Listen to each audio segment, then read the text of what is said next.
Cook. Paul. They are really, and Lamar with the rebound, stolen right out of his hands by Guy. He's showing something. Every game that we saw was close. This has been just total destruction. Look at this. Exclamation. Superlatives you can't come up with enough. Absolute. Incredible performance. Shock and awe in college basketball. UMBC makes history in Charlotte. Yes, remember those days when UMBC knocked off Virginia and became the first 16 seed to beat a 1 seed. And I think it happened on the other side, Adam, on the women's side. I think somebody did that a couple years ago too. So, So basically, folks, it's March Madness. It's here. If you like it or not, it's here. And if you don't like it, you can. Baseball is in 2 weeks. Just want to let you know. Yeah. So. You got the World Baseball Classic going on too, Chris. So yes, and you got the World Baseball Classic going on. We got a lot of stuff here on a Monday night. Thanks for joining us here on the Sports Talk with Chris Heidel here on a Monday, because we decided to do it today, but we'll be back on tomorrow night at a special time, 8:00, because we got stuff that Matt and I did down at College Park last night. We had a chance to enjoy our. We met both the men's and women's basketball team, down there. So it was really nice to meet in both squads, and they're one's staying home for the tournament to start the tournament, and the other one goes on the road. So Matt, you've been traveling around for the last week and a half. So what's your take on March Madness? Because you saw different colleges and different places that celebrated March Madness, and went to the CAA, and then you went up to Atlantic City. Oh, yeah. I mean, I've been all over from D.C. to Atlantic City to College Park. And so, yeah, I mean, I think that Charleston could be one of those bracket busters. I mean, I know they're a 12 seed, but they can, I think, go deep into the tournament. That's a very, very strong, powerful team. Iona. I went up to Atlantic City. I mean, those teams are strong up there too, and especially Iona with Rick Pitino. Those are two great tournaments. Going to the CAA conference and the Metro Atlantic conference, those are two great conferences to go to. So glad that I was able to go ahead and see the teams and the conferences play. And it was just a great time, along with going ahead and going last night with you, Chris, as well, to the College Park. We're seeing the men's and women's Maryland basketball teams and stuff. Mm-hmm. So I'm not going to talk all show about teams and who I think will play upsets and all this stuff. But, yeah, Charleston really has a very powerful team. So if you have them in your brackets, you might want to think about maybe having an upset, maybe two, because I think they're a Sweet 16 team. Yeah. Ooh. Coming up at 7:17, we're going to talk a little bit, what's going on here. Recap and re-rack everything and get yourself ready for our show here. I don't have the book name, but a good friend of ours of the program, Ron Snyder. He's a writer and author. He wrote a book about the Cinderella at the Big Dance, the big underdog teams in the NCAA men's tournament. And speaking of the March Madness, it's a good way to have him on because he talked about UMBC that we showed earlier in the program, beating Virginia. There's other Cinderellas, like you got to talk Coppin State beating South Carolina back in mid-90s with Fang Mitchell as the coach. And then you had Hampton. We had Hampton University on last 2 weeks ago. They beat Iowa State out in Bowie, out in Boise, Idaho. So these teams just you don't want to sneak up on a 2 and 15 seed. It's always one of those quiet, shockers. So we're going to talk about that tomorrow night, but we could talk a little bit about it tonight here as well. And at 7:30, we'll dive into the new Frederick Atlantic League. Frederick, Maryland has a Atlantic League team that's playing at the same ballpark as the Keys are playing this summer. But Mark Mizziconi, who actually played for the Syracuse Chiefs and he was a long journeyman in the minor leagues. He's the new manager for the Frederick. We don't know what your nickname is team. Yeah, maybe we could find out. We could make a nickname for him. Yeah, and then around 7:45, we got our good friend Dan Tortora joining us because if you were watching last week's Syracuse game between Syracuse and I think it was it Wake Forest, Adam? Yes. Yep. Sure was, Chris. And Wake Forest beat Syracuse, and all of a sudden the press conference became a retirement party. And Jim Boeheim said, I'm retiring, and then he went around and around with a reporter because the reporter was saying, "So you're retiring?" "No, I didn't say that. It's up to the university." And then an hour later, the university said, "Well, you're gone."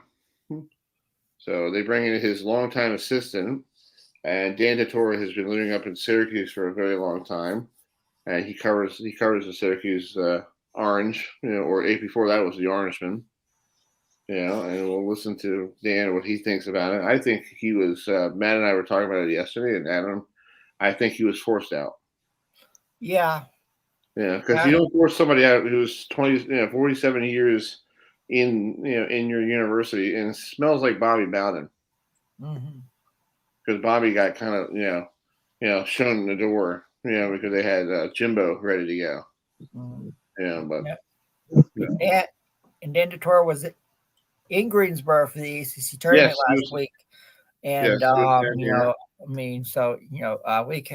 so when Dan joined us, he can talk about his experience in Greensboro, because the ACC tournament is a tournament you do not want to miss, and it deserves to stay in Greensboro. It doesn't need to go anywhere else. It needs to stay in Greensboro. Well, next year, you want to come to DC, Adam?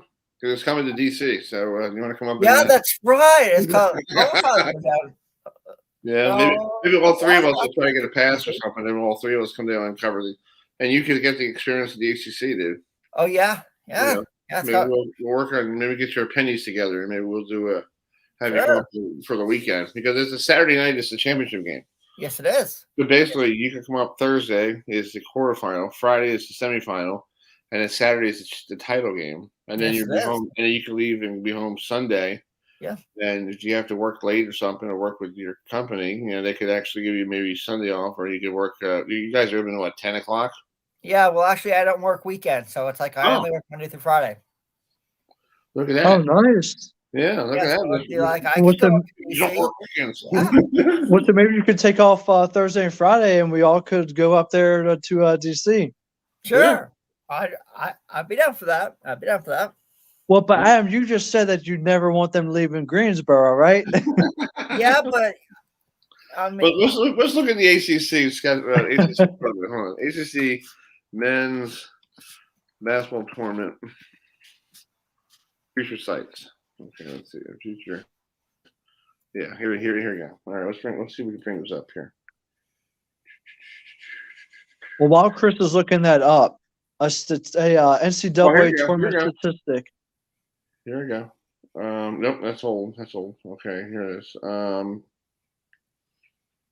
here's a quick statistic while Chris is finding that. There's never been 3 consecutive years where a 15 seed has won in the first round. Never. The past 2 seasons, at least one 15 seed has won.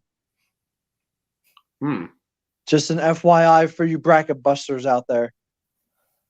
Yeah. Well, the commissioner of the ACC back in October, Jim Phillips, said, during said he might be they might be bringing it to Charlotte. Yeah. The ACC championship game. They did it a couple of years ago down there. It wasn't that bad. No. Yeah, and I saw Duke taking on North Carolina. That was fun. Are we talking about Charlotte for which year? In the future, they don't know which one. Right now, they only got up to 2024. That is Washington D.C. There's no future plans of returning to Greensboro after 2 return trips through 20 require 2 trips through 2032. This is this is for next year, so it's in DC, and they haven't decided anything about it yet. Where they're going to be playing the ACC championship game. I wouldn't mind them either in Charlotte. I mean, I wouldn't mind them in Charlotte. I mean, I don't think it'll be that bad in Charlotte. Or you do is you move it around to different, I know they want to try to go to different places. Like maybe, where you host it in South Carolina. Because Clemson's the only one in South Carolina. That's true. I mean, you could host it. Or you go back down to Atlanta and do it down there in the Mercedes-Benz Dome. Yeah. Yeah. Or you could go back to New York City. I mean, they've had it there before. They have. Or go to Brooklyn, or go to, or try to get to Madison Square Garden. But the problem with Madison Square Garden is you got the Big East. Yeah, that means you have to have your ACC championship game a week before that. Yeah. Yeah. Or the Big East would have to have theirs earlier. No, I think the Big East has more pull up there. Yeah, they do. Yeah, they own that. They own that. Yeah.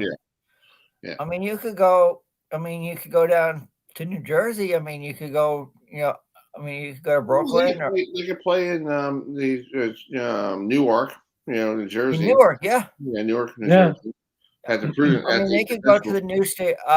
They could go to the new stadium that's near Belmont Park in New York. Where the Islanders are. Yeah. I mean, UBS Arena, I believe it's what it's called. I mean, why not? Or maybe up to Boston and play at the where the Celtics play. Hey, yeah. I mean, they can have it at TD Garden. I mean, you got Boston College up there, and you got Boston Syracuse in that area. Mm-hmm. Yeah, so basically, let's try that up there. I mean, why not? I mean, they could go up there. I mean, they tried it years ago. They sent it down to, I think 1 year it was down in Orlando. Yes. And Florida State beat Miami or somebody in the ACC title game. That year. But to me, I just think let's keep. If you want to keep it in Greensboro, that's fine. But build a better arena. Yeah, Greensboro Coliseum is getting just a little bit outdated. I mean, that's where the you got the night for the regional for the Greensboro because they have no room. True. Yeah. True. Yeah. And that's sad. You could bring more people in if you just update the damn thing. And thank you. Yeah. Get Kevin Durant to buy into it or something like that. Oh, that's true. Maybe even Michael Jordan. I mean, Jordan buy into it and let him just change. Get the damn and make it updated. Thank you. Call it the Michael Jordan arena. Yeah, but I'm saying Kevin Durant because he's been doing he did the upgrade here at his group did the upgrade at the old Baltimore arena. Yeah, that's right. Yeah. It looks okay. I don't know what he did. I think, in my opinion, I think you should just take it and knock it down and build a brand new one so you get a national hockey team in Baltimore, or an NBA team. Yeah. Yes, I remember. What was it? The Baltimore Bullets? The Bullets were back in back in where my mom was living here, and then they moved down to the Capital Beltway, became the Capital Bullets, and then they became the Washington Bullets. Yeah. I'm like, okay, Capital Bullets. Yeah. Yeah, that sounds really bad. So, coming up, shortly we'll get Ron Snyder to join us. Tonight, we're doing some mixture of everything. We got the Ironbirds. We got the new team in Frederick. We're going to talk to. We're going to talk to the Ironbird guy, Jack Graham, because he was mentioned in an article about these minor league ballparks the state of Maryland has. They're way outdated. Same with North Carolina, Chris. It's called McCormick Field in Asheville. They need a lot of upgrades too. And the stadium out in Greenville, South Carolina with the Greenville Drive. So Yeah. What's that? And what kind of upgrades do they need? Well, what I read, they want a bigger clubhouse. Yeah. They want, I guess they want to use artificial turf. Yeah, so they don't have a lot of rainouts. Yeah. So anyway, so that's what I read today. I read over the weekend about. So yeah, so we'll talk to Jack about that. He was mentioned in that article. We're waiting for Ron to join us, and Matt, where were you on this day in 2020? Were you watching something on TV that you were kind of shocked about?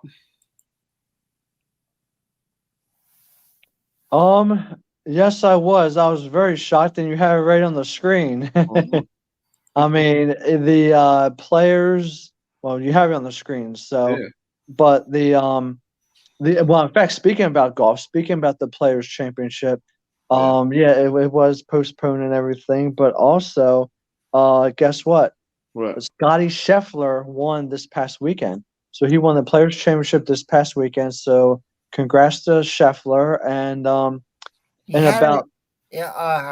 had his mom married with him all weekend there, and his mom used to walk her, and Nice. his mom was wheeling her walker around, with That's Scotty. cool. And guys, I'll ask you a question. Yesterday, you guys remember where you were 30 years ago yesterday? Because no, I can't remember what happened. Yeah. 30 years ago yesterday was the blizzard of 1993 that affected Oh yeah, the whole East Coast. yes. oh wow, yes. Yeah. So before we bring in Ron here, let's listen to the commissioner of the PGA talking about why he had to cancel it. I found this in a little clip. So hold on. To suspend the PGA Tour season, I wanted to fight for our players and our fans and for this tour to show how golf can unify and inspire.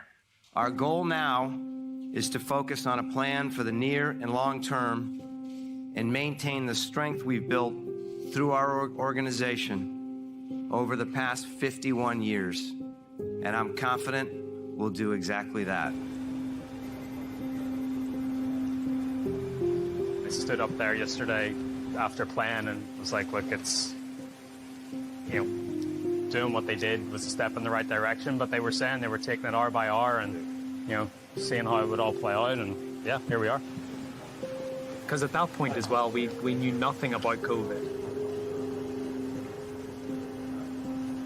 So I think at that point.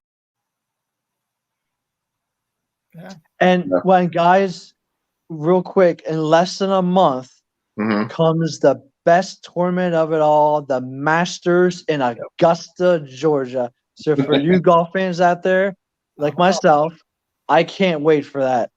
Well, let's bring in the guy who can't wait for March Madness to start. He wrote a book about March Madness. Let's bring our good friend Ron Snyder in. Hey, Ron, how you doing, bud?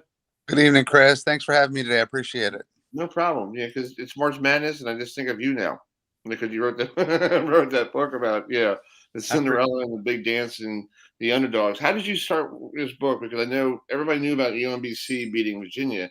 How much research did you find throughout the tournament? Because we all know about the local ones, like Coppin State beating South Carolina back in early 90s?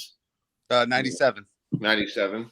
And then you had, and one down in Virginia, we had Hampton University on a couple weeks ago. They beat Iowa State That was in one of them. right. So how many hours how much hours of research did you do? Well, it was hours upon hours. You just had the clip of you were talking about the pandemic, and it was one of those things where I think it was kind of.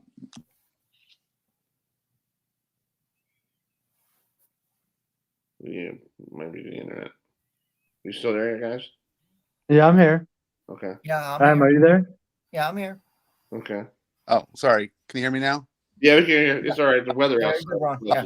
Go You guys ahead. were about the pandemic, and I think being in and motivation to do it. It's one of those books that I'd wanted to do for a while. You had me on a couple other times.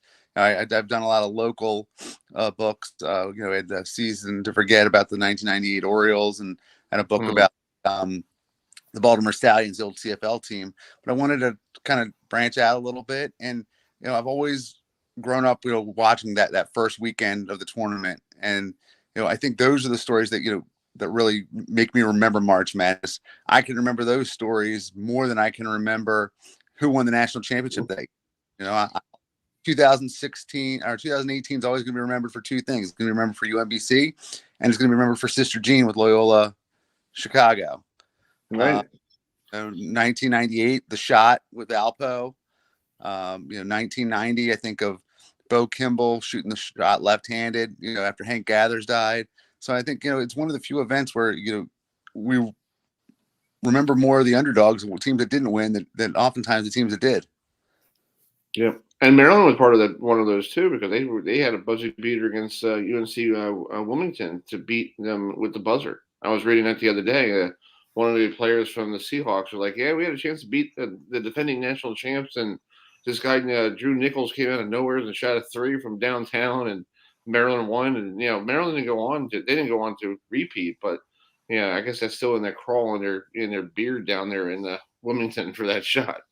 Yeah, I think, and that's what everyone's rooting for the underdog in this tournament, right? Everyone's trying to figure out who that team's going to be, who's the next St. Peter's, who's the next Oral Roberts, who's the next Valpo. I mean, that's what everyone's brackets. That's what everyone's picking with their brackets, right? Everyone's trying to figure out, is it going to be Utah State? Is it going to be one of those teams this year? So that's fun of it.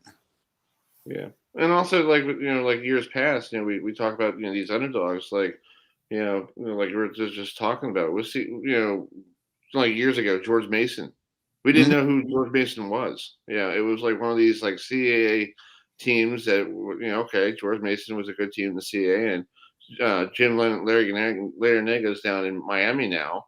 Right. But it's like, and you think like, wow, he took a team that was basically a no-name DC team and brought it all the way to the Final Four, and I think they lost to Florida that day. They lost. So it's one of the teams in the book, actually, and I think it's probably my favorite team, outside of UMBC, obviously, that I really featured in the book, because it was, that whole lineup was DMV players, DC, Maryland, Virginia players, and they somehow got past Maryland, they got past Georgetown, they got past Virginia, and this little school, outside of DC, and they go and they make it to the Final Four. I mean, they beat UConn with Rudy Gay to get there, and it was just an unbelievable run. Exactly. Well, Matt, you have a question for Ron? Go ahead. Yes, actually, I got a couple questions. First question is, what are your top three greatest upsets, Cinderellas? And the second question is, who do you think could be the Cinderella for this year's bracket? Well, I think, number one, it starts with UMBC. I mean, even though, again, they only got to the second round, that 1/16, I mean, is just going to be considered the greatest upset in NCAA tournament history, unless the team makes it farther. I think another team that I liked, obviously, I mentioned George Mason, but another team I really liked was that Florida Gulf Coast team 10 years ago with Andy Enfield, that slam, the Dunk City team, and I beat Georgetown, and had a nice run there in the tournament. Just how exciting they were, and that guy Andy, and the coach there, has done a great job at USC, and he got to start. He was a Hopkins player too, so that was another one I really liked. And I think you can't talk about the NCAA tournament, without talking about Valpo '98, Bryce shot, his brother Scott, an assistant coach. He was on that team. His father, obviously, Homer Drew, was the coach. That was just such a fun, pure sports moment. And I had the opportunity to talk to Scott a lot for the book, and of course, he went on to coach Baylor on a national championship, and his Bryce Drew is coaching Grand Canyon right now. So it's an interesting time for sure. Yes, it is pretty cool. Adam, you got a question for Ron? Yeah, I can remember the Valparaiso upset over Ole Miss, and Hampton versus Iowa State. And I've been looking at some of these 12-5 matchups, Ron, and one stands out to me, and that's Oral Roberts, who is on a 17-game winning streak, went undefeated in the Summit League, and now they have to go down to Orlando to take on a Duke team that had gotten hot at the right time. They won the ACC tournament over Virginia. So do you think Oral Roberts has a shot to knock off Coach John Shire in his first year at Duke on Thursday? Weeks ago, I might have said yes, but that Duke team seems to be playing, peaking at just the right time. There's going to be a 12-5 upset. There always is. In truth be told, I know this is sacrilegious here in Maryland, but I grew up a Duke fan too. So, but I just feel like, objectively looking at it, they seem to be playing some really good ball right now. Well, yeah, I'm a North Carolina fan, Ron. Yeah. So it's like, and it's sad that they went from they were preseason number one, and then they turned down the invitation to go to the NIT, and it's like, I mean, trust me, it wasn't easy being a heel fan this year. So yeah, it was, so hopefully Duke can go out and do really good, under first year head coach John Shire, because it's not easier replacing a legend like Coach K down there in Durham. So that 12-5 matchup is one. Another one I want to touch on is the College of Charleston. Now the CAA, they have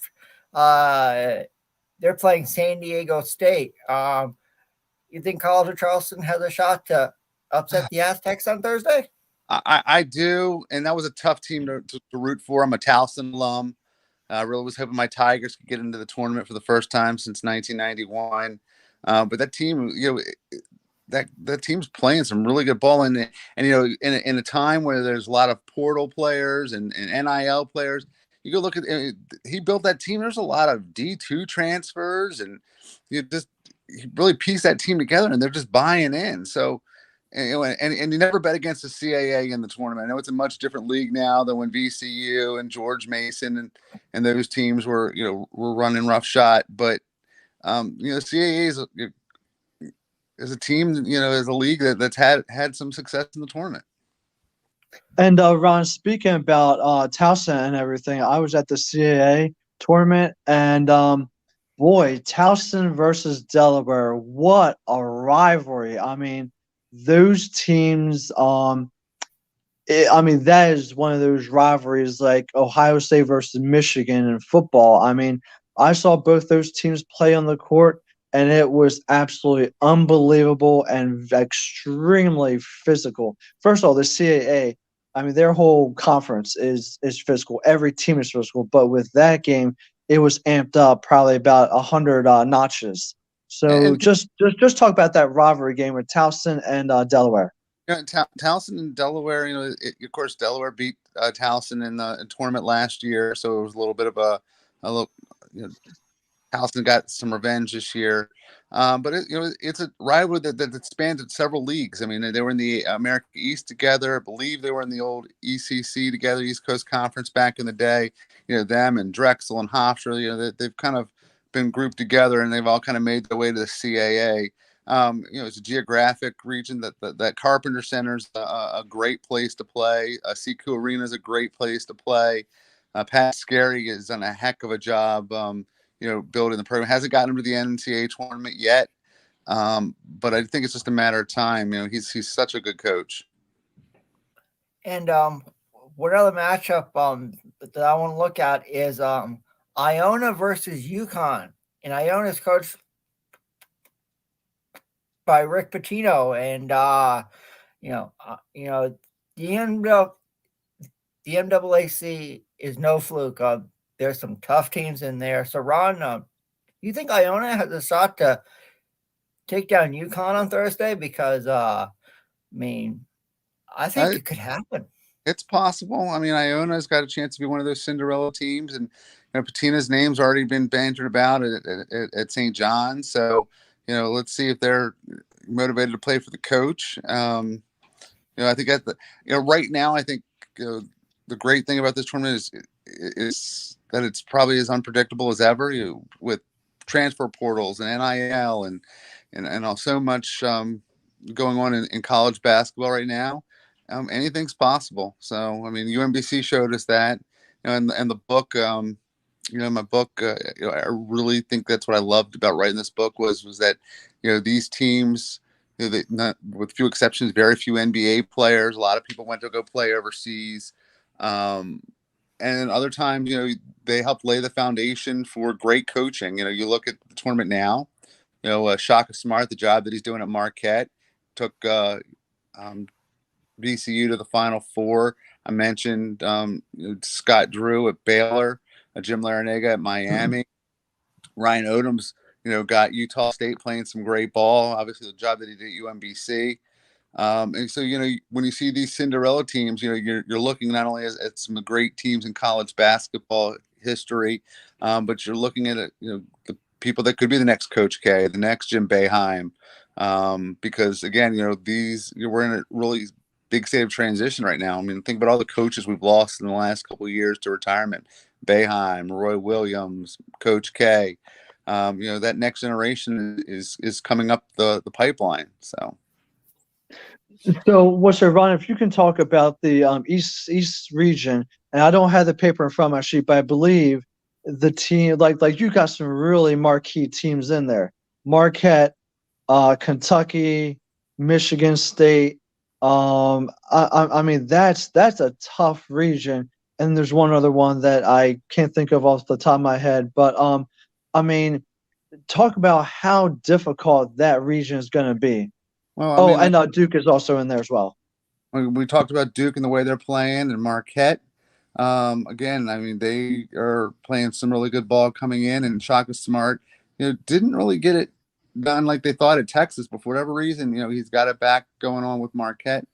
And I really liked him as a coach, ever, like I said, going all the way back to VCU. He's a proven winner and it's going to be wide open. Well, I mean, that region is going to be tough. I mean, they put 4 tremendous quality teams in one region. So it's a shame that it couldn't have been spread out a little more, but I mean, because only one team is going to be able to get in there and go to a Final Four. That's why they call it March Madness. Exactly. Yep. Well, Ron, thanks so much. Sorry about I had a little technical difficulties. Sometimes with the weather around here, we have issues with the internet, but I'm all set here. But thanks so much for coming on tonight, and we'll talk more down the road. And if people want to get a copy of it, you can go to Amazon, right, and get it? Go to Amazon. You go to McFarland Publishing, any online book retailer. Like I said, it's a great read for the time of year. If you want to kind of just look back at some of the great underdog teams in NCAA history and take a trip down memory lane, I definitely, ask you to pick up the book. That's cool. All right, Ron, thanks so much, buddy. Talk to you soon.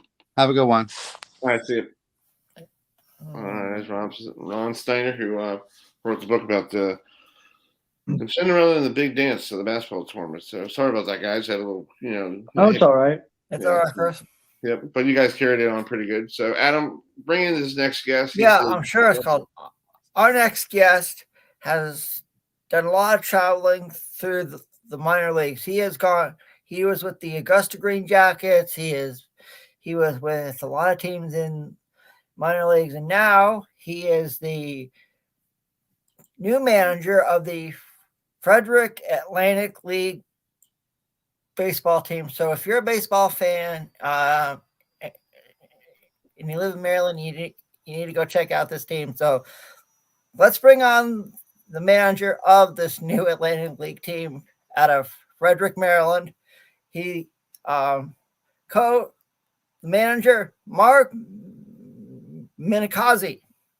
So Mark, thanks so much for joining us tonight. And I was looking at, and you played with the Augusta Green Jackets in the South Atlantic League. So did you ever get a chance to play the Asheville Tours at historic McCormick Field when you were there?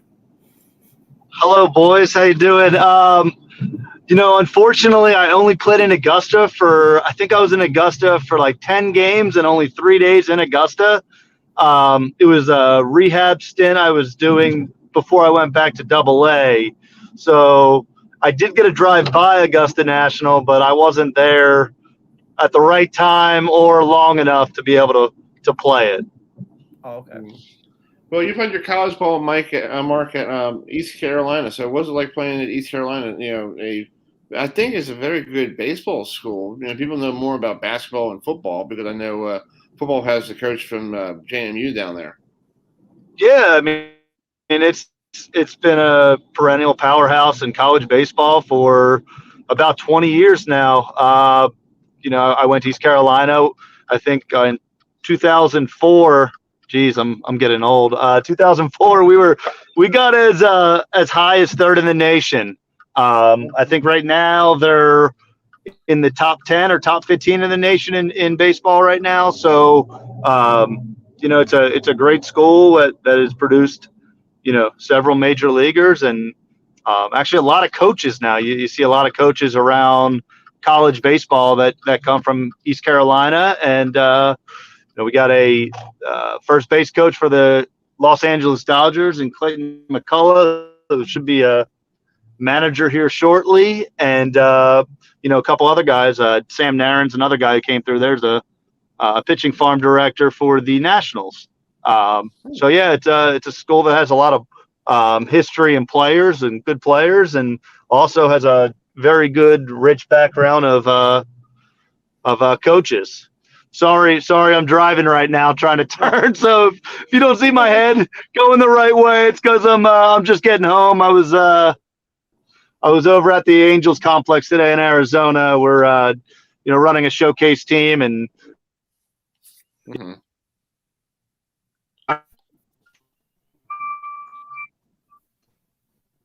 Oh, okay. Yeah, we can still hear you. You're good. You can still hear us? All right. That's okay. It's called technology. Yeah, I can hear you guys. Hear me? Yeah, we're dealing with a lot of stuff here in Maryland with the rain and stuff. So my mind went out for a couple minutes. So I'm like, oh, that's nice. Yeah, fantastic. So you were out there. I won't remind you. It's 83 and sunny here in Arizona. Yeah. Sorry. Nice it's baseball weather. So you're out there in Arizona. So and you're running a showcase team. Explain to folks what you're doing out there in Arizona. What's the showcase team? Are you just basically just showcasing the great talents in the Atlantic League? Yeah, we have guys who actually are showcasing their skills to get signed to play with an affiliate team, and the guys who don't get signed in the next week or so will be guys who we will consider bringing in to play for us or in the Atlantic League. That's cool. And you were drafted by the Giants, so how cool was it? Were you there were you there with Barry Bonds? Or was he long gone before you came in there? My first time I got called up in spring training, my first game, I got a pinch hit and come in and hit behind Barry Bonds. So that was it was definitely, as a 23-year-old, I think I was like more scared to, touch any of his stuff or anything. I didn't want to get in his way. But yeah, no, it was crazy. It was awesome. I think just watching his batting practice every day was pretty much the highlight of, every day I woke up, I'm like, oh, I can't wait to watch Barry at batting practice today. But no, it was yeah. Did you try to hit some long balls just like him? Like, hey, in batting practice, like, hey, who's that kid? I know that guy. So fast forward to when he was stopped playing and I was still playing in 2013. I was in spring training with the Giants in Major League Camp, and he was a guest instructor for about a week before he became a hitting coach with the Marlins.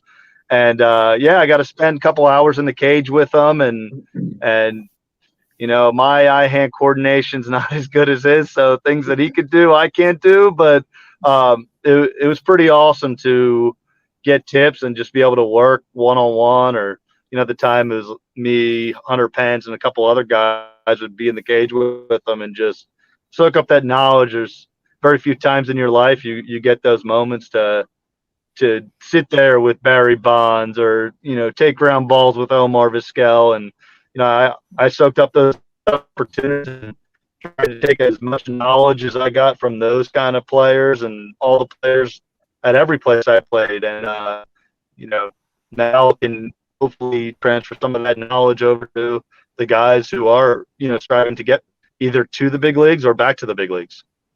Yeah. And you, like Mark, I had a couple of years ago, I was up in Frederick, Maryland, where you were going to be managing this year at the ballpark. And some guy named Cal Ripken walks into the press box. I'm sitting there going, oh, this is cool. Cal was just here, all right, that's awesome.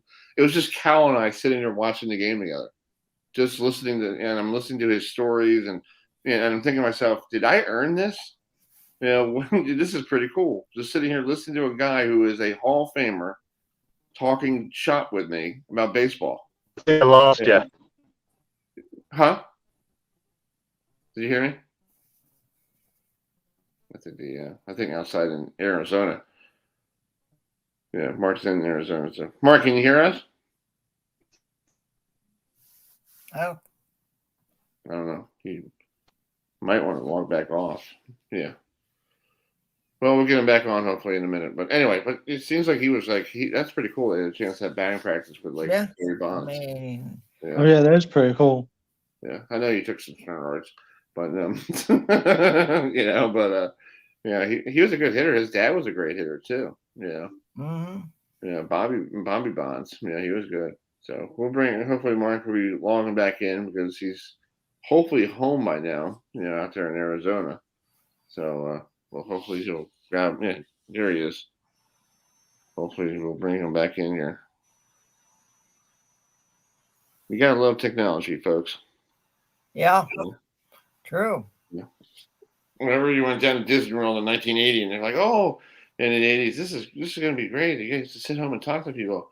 Yeah, we didn't get the bugs out. Mm-hmm. Technology is good when it's working. When it's not good. Yeah. Amen.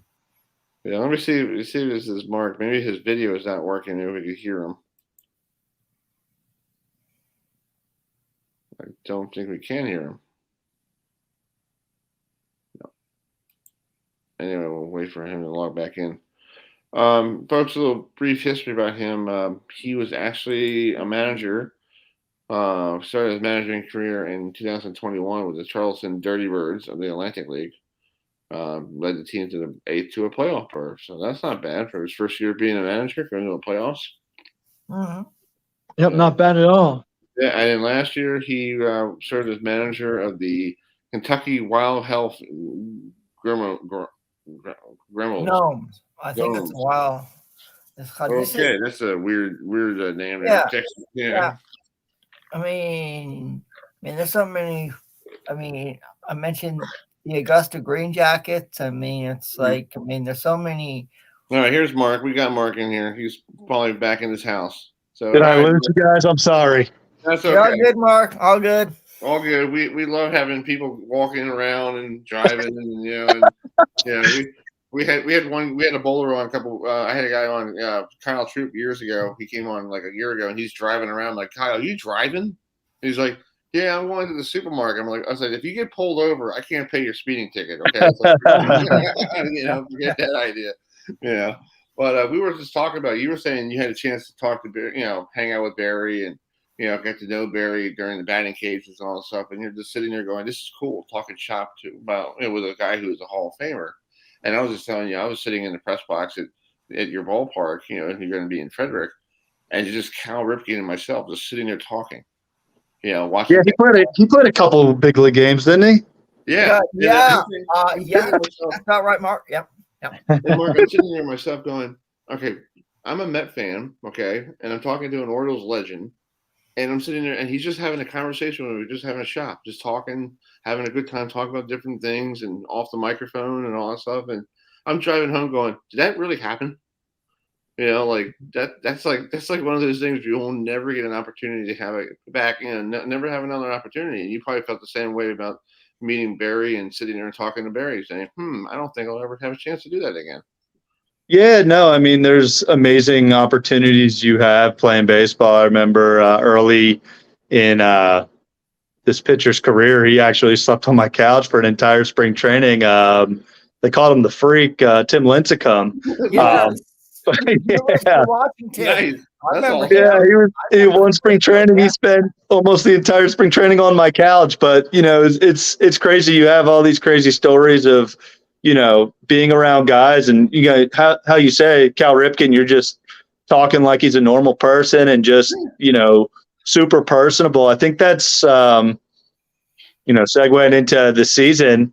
It's going to be an awesome thing for the city of Frederick and people in the Maryland area. I mean, the guys that are coming to play for us are, some guys have 5-6 years of major league time. They're guys that played for the Orioles, played for the Nationals, played in the big leagues. And, it's more than just them on the field. There's going to be interactions that fans will be able to have. There'll be, on the field, off the field interactions that you just don't get to have in the major league setting or even in the minor league setting. So I think people are going to be really excited when they realize how, close they get to knowing who these players are and knowing their lives and their careers and seeing how nice and great people they are. It brings you closer to the game when the people you're watching.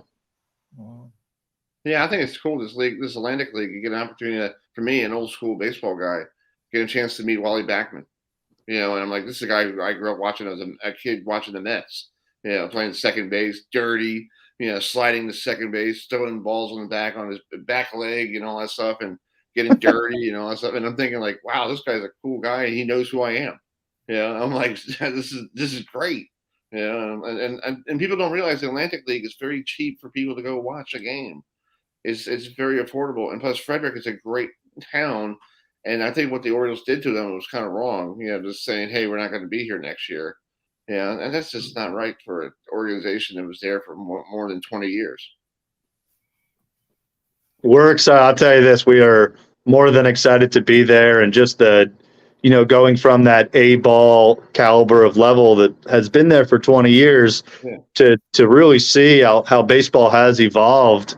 Atlantic League is a very good AA, AAA level. I mean, I think we had 3 guys playing our league last year who got to the big leagues within the same year. And I think we had over 30, 40 players that got picked up or signed and went to AAA. So the quality of baseball, it's not some 19-year-old throwing 97 who has no clue where it's going. These are guys you can Google and you're like, wow, this guy is a established big leaguer. This guy, played 3 years in Japan, is now trying to get back to the big leagues. You can look at their careers and see these are established professional, players. It's awesome.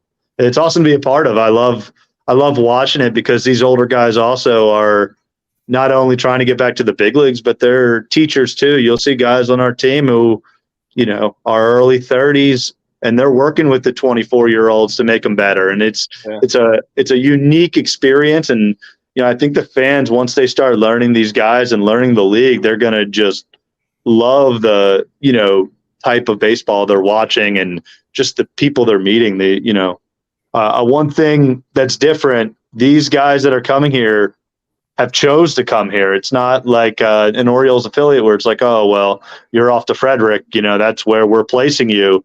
These guys are making the commitment. They're making a decision in their career to come to Frederick. So, that's a personal decision they're making. They want to be a part of this community, and that's something special too. And it's in itself that, the community can be proud of these guys want to be a part of it, and you will see it. It's a big part of, how I build a roster. We're going to have guys who want to be involved in the community. You're not going to just see us at the ballpark or not be able to see us off the field. You're going to see us in schools. You're going to see us at the hospitals. You're going to see us in the community making, you'll know our faces. You'll see, the guys not just in uniform, but off the field. That's true. Hey, man, you got one more question from Mark? Go ahead.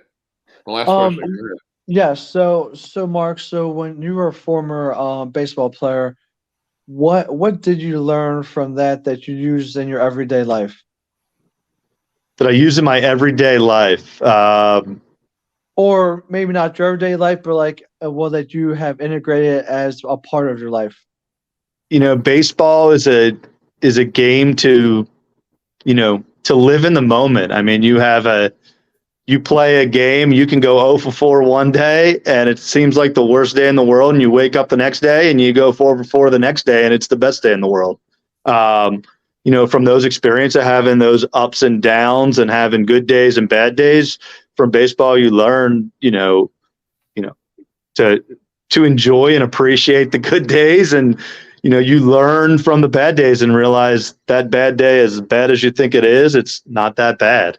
I tell the guys every day, I actually might make T-shirts for the guys that says an 0 for 4 is better than a 9 to 5. So, some of these guys, play every day, and, after they have a bad game and they think the world's ending, and it's like, hey man, you get to go out and play a game you love and get to enjoy playing baseball and competing every day. I would die to be on the other side. I wish my body could hold up. I would love to be able to hit, but I think that's something I learned from my time playing, is to enjoy the day, enjoy the moment, and take everything in, and learn every day something new, and bring it to your everyday life and become better. Exactly. Well, Mark, thanks so much for coming on. Great to get to know you. And when you get to Frederick, we'll get you back on, and we'll definitely be there, because I'm only an hour and 15 minutes away from Frederick, where I am here in Cockeysville. So, it's not a bad trip on 70 if there's nobody. If people learn how to drive. Yeah, I've been hearing that the traffic. I'm from Philly, so I know how the driving is. I'm Arizona. We don't drive as fast, but I'll have to get back used to that. But absolutely, come on down early one day. Come on out to the field, and we'd love to bring you guys on the field and get to watch batting practice and stuff like that. Just let us know when you're in town. Maybe see if I can get one out of the ballpark. We'll get you. You hit the ball far enough, we might put you in the lineup. You never know. Oh, see, Chris, that'd be great. But then you don't have to worry about your job. I know. I can tell my employer, like, see you later, bud. There you go. All right, Mark. Have a great evening. Hey, guys. Hey, thank you so much for having me on. Yes, sir. All right, see Take you, care. All right, see y'all. All right. That's Mark Minicozzi, the Frederick Atlantic League manager. We don't know what their nickname is. We'll figure that out as soon as they get there. Yeah, so we're waiting for Dan Tortora to join us here. And Dan is supposed to be logging on. I don't know if he's stuck or, I know he's up in New York. There's a lot of bad weather up there in the upstate New York. But let's play. Before he comes on, let's talk about Jim Boeheim. Let's play the press conference from last week. This is the retirement thing that Jim Boeheim was talking about. He's been in Syracuse since since the 60s. He went to college there, was a great college player, and then became an assistant coach, and then became the head coach, and never left. So this is he was talking about why he went there. So here it is. When I was 17 years old, I came to Syracuse, right next door. It was a dirt floor practice field for football. Syracuse had lost 29 straight games in basketball, not football. I never left the school. I'm now 78 years old. And I'm probably most happy that I will never leave here. I'll never leave Syracuse. And I'll never leave Syracuse University. When I picked Syracuse as the place I wanted to live a long time ago with Rick Pitino and our wives, and they picked Paris, Bermuda, and California, I picked Syracuse. They all walked away. Guess what? I'm still here. Thank you. Oh, that's sad. The way he. That's like, yeah. And Rick Pitino, that's pretty funny. Him and Rick Pitino have a connection. Yeah. Matt. Yeah, that's crazy. That is. Yeah. So anyway, let's bring in the guy who is part of the center of the whole University of Syracuse. He might run for mayor and might take over the university, sometime down the road there. Good old Dan Tortora. Yeah, wake up DT. So we played that clip there, Dan, of Jim Boeheim, talk about why he picked Syracuse when he was a young man. and staying up there and all. So it seems like it's a great place to live, but for a while it seems like from the well, you were telling us and everybody else is talking about, there's something going on up there. I mean, it's definitely, it's bittersweet for me because Jim Boeheim has been the coach for longer than I've been alive. Mm-hmm. So he's been the coach for 47 years as the head coach. He was an assistant before that under Roy Danforth, and he played at the school before that. So a lot of people don't know the story that he almost didn't come to Syracuse. He almost coached in Rochester, and then we wouldn't have ever had this story. So, it is bittersweet. Adrian Autry is a good friend, and I'm ecstatic for him. I've also been through a lot of emotions the last few days. I did a bonus, kind of a special broadcast the night that Jim, the message came out that Jim was stepping away after 47 years. So I did a show that night, and there was a lot of emotion that night. There's still a lot of emotion. And Jim said something this season that I thought was incredible. When he was at the Dome, it wasn't the last game, it was during the season. He talked about Syracuse, and he said Syracuse is the greatest place to live. There's no better place to live. And I have felt that way, and I believe in that. And you don't hear it said by a lot of people. And when Jim Boeheim says it, it holds a lot of weight to it. And I have a great connection. I've been able to speak with him for the last 11 years, I think 10 or 11 years in a row. And I have a great relationship with Adrian. So, I have nothing but good things to say about both of those gentlemen. And I had the pleasure in my career of covering one of the top 5 greatest college football coaches in the history of mankind. And nobody will ever do what he did again. No one will ever be in one place for 47 years, win 1,116 games, not whatever the NCAA wants to call it. It's 1,116. I mean, nobody will do what he did. And he was relevant in every decade, brought a team to the Final Four in 4 different decades, 5 teams to the Final Four, multiple championship games, and a national championship. So people can say what they want to say about Jim Boeheim, but he put my city on the map, and I will never forget that. So Dan, what has Jim Boeheim meant to the University of Syracuse basketball team, and also what has he meant to the university in general, and what does he mean just to Syracuse overall? I mean, because he's a really magnified figure.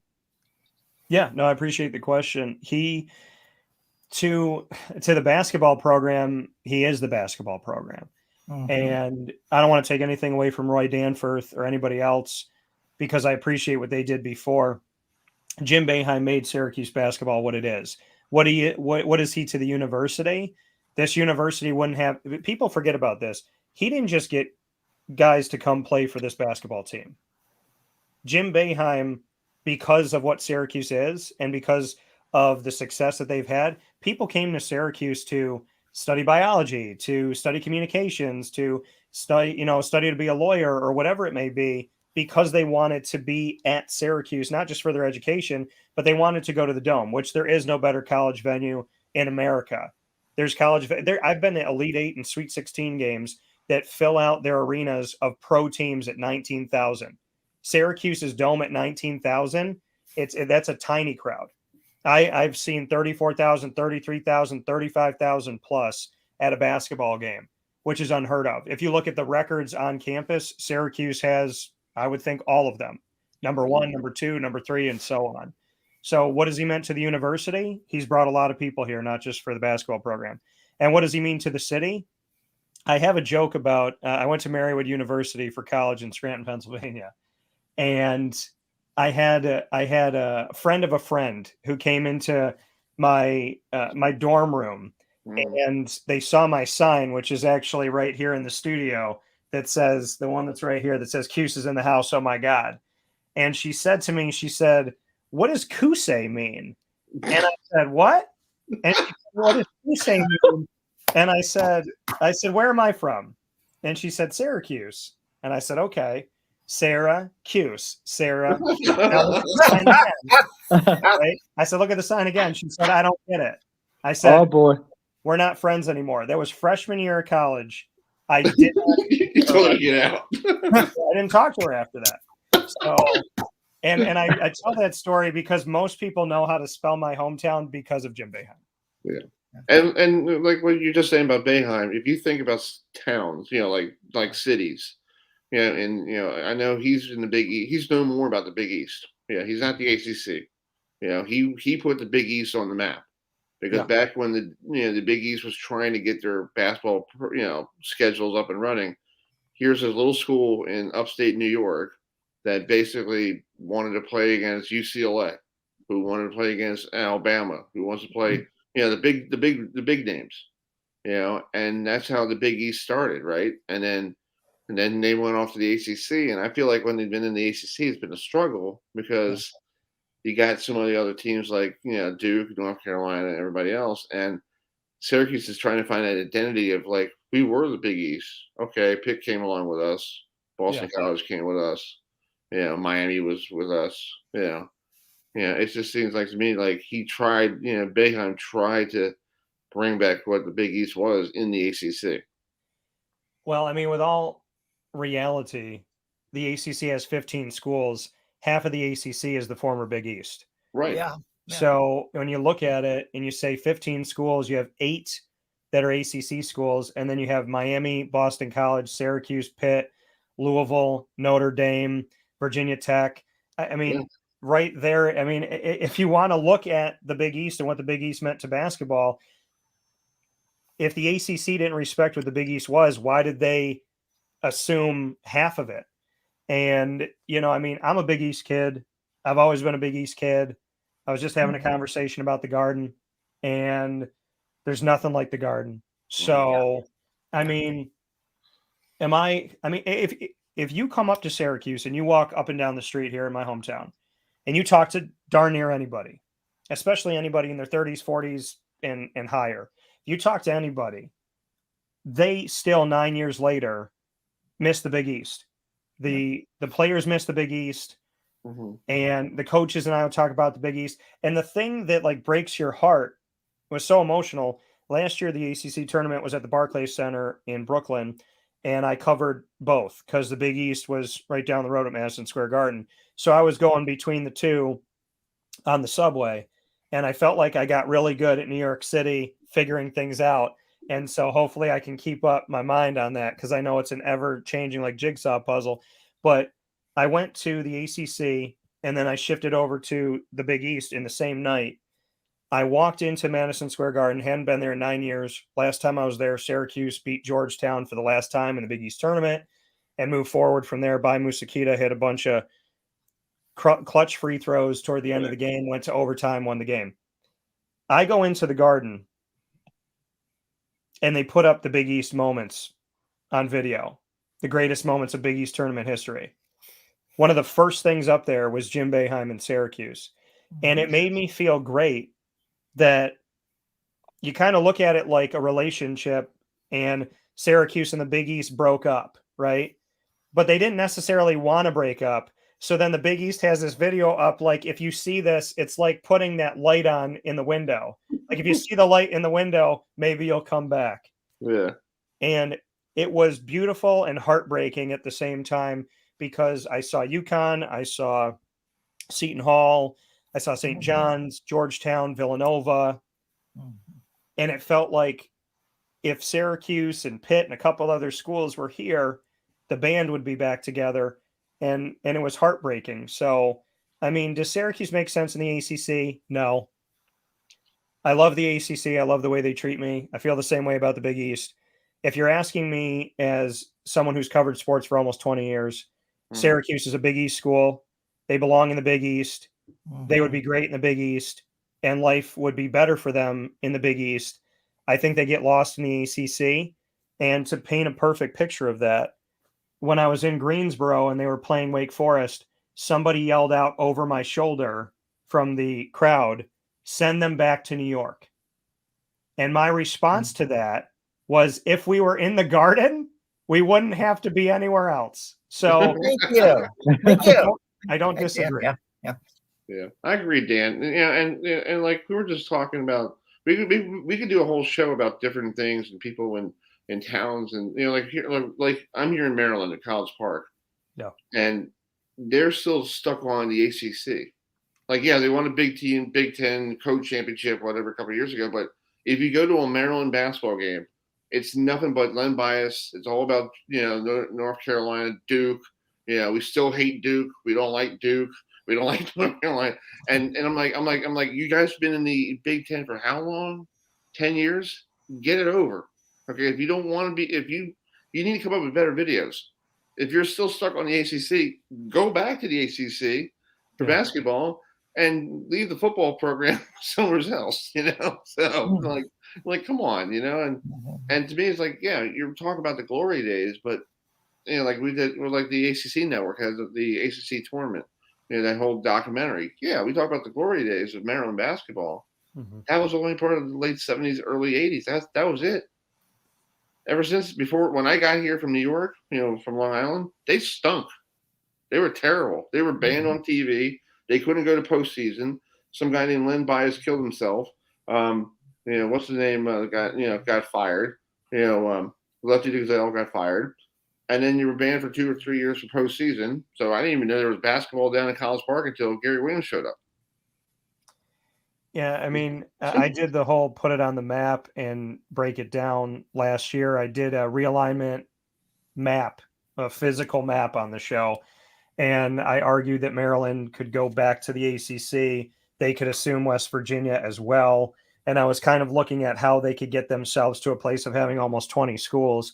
But, Syracuse, it's unique because if Syracuse was in the Big East, then their football would probably be in the American Athletic Conference, which would be great for the AAC, which I also cover. And it would be phenomenal for them AAC-wise because of the market. And at the same time, I think it would be more comparable for Syracuse. I don't see the football team ever getting out of the basement of the ACC. And I don't say that with disrespect to coaches or players or anybody. I just don't see the window. And, how many times did Syracuse play in the Big East Championship? How many times did they vie for the opportunity to raise the title in the regular season and in the postseason? And then compare it to the last almost decade in the ACC. Not only have they not gotten there, they're not even close. Yeah. So Dan, real quick. So the past several seasons, we have lost some legendary coaches.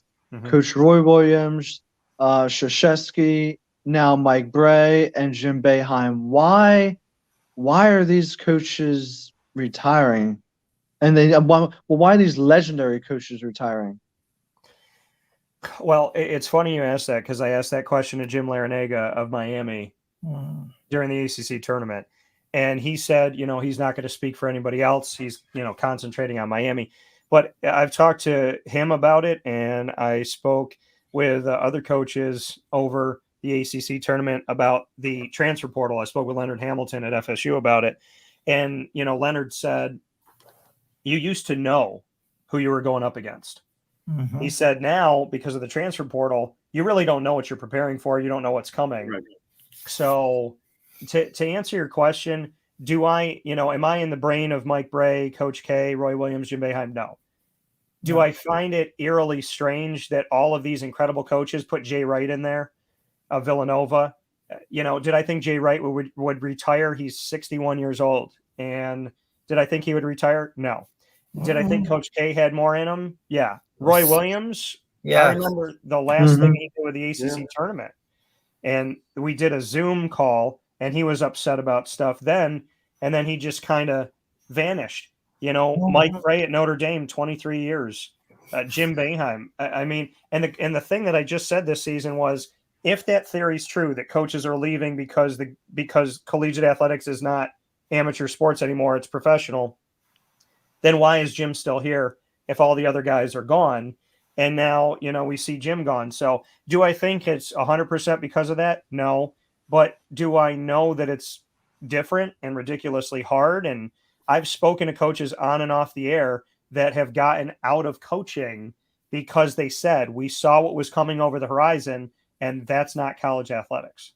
Okay. So I can't say that that's why those gentlemen did it, but I can say that it seems very strange that not some coaches in college basketball, but the best coaches or longest tenured coaches seem to be leaving within these last 3 years, which is very sad for the game.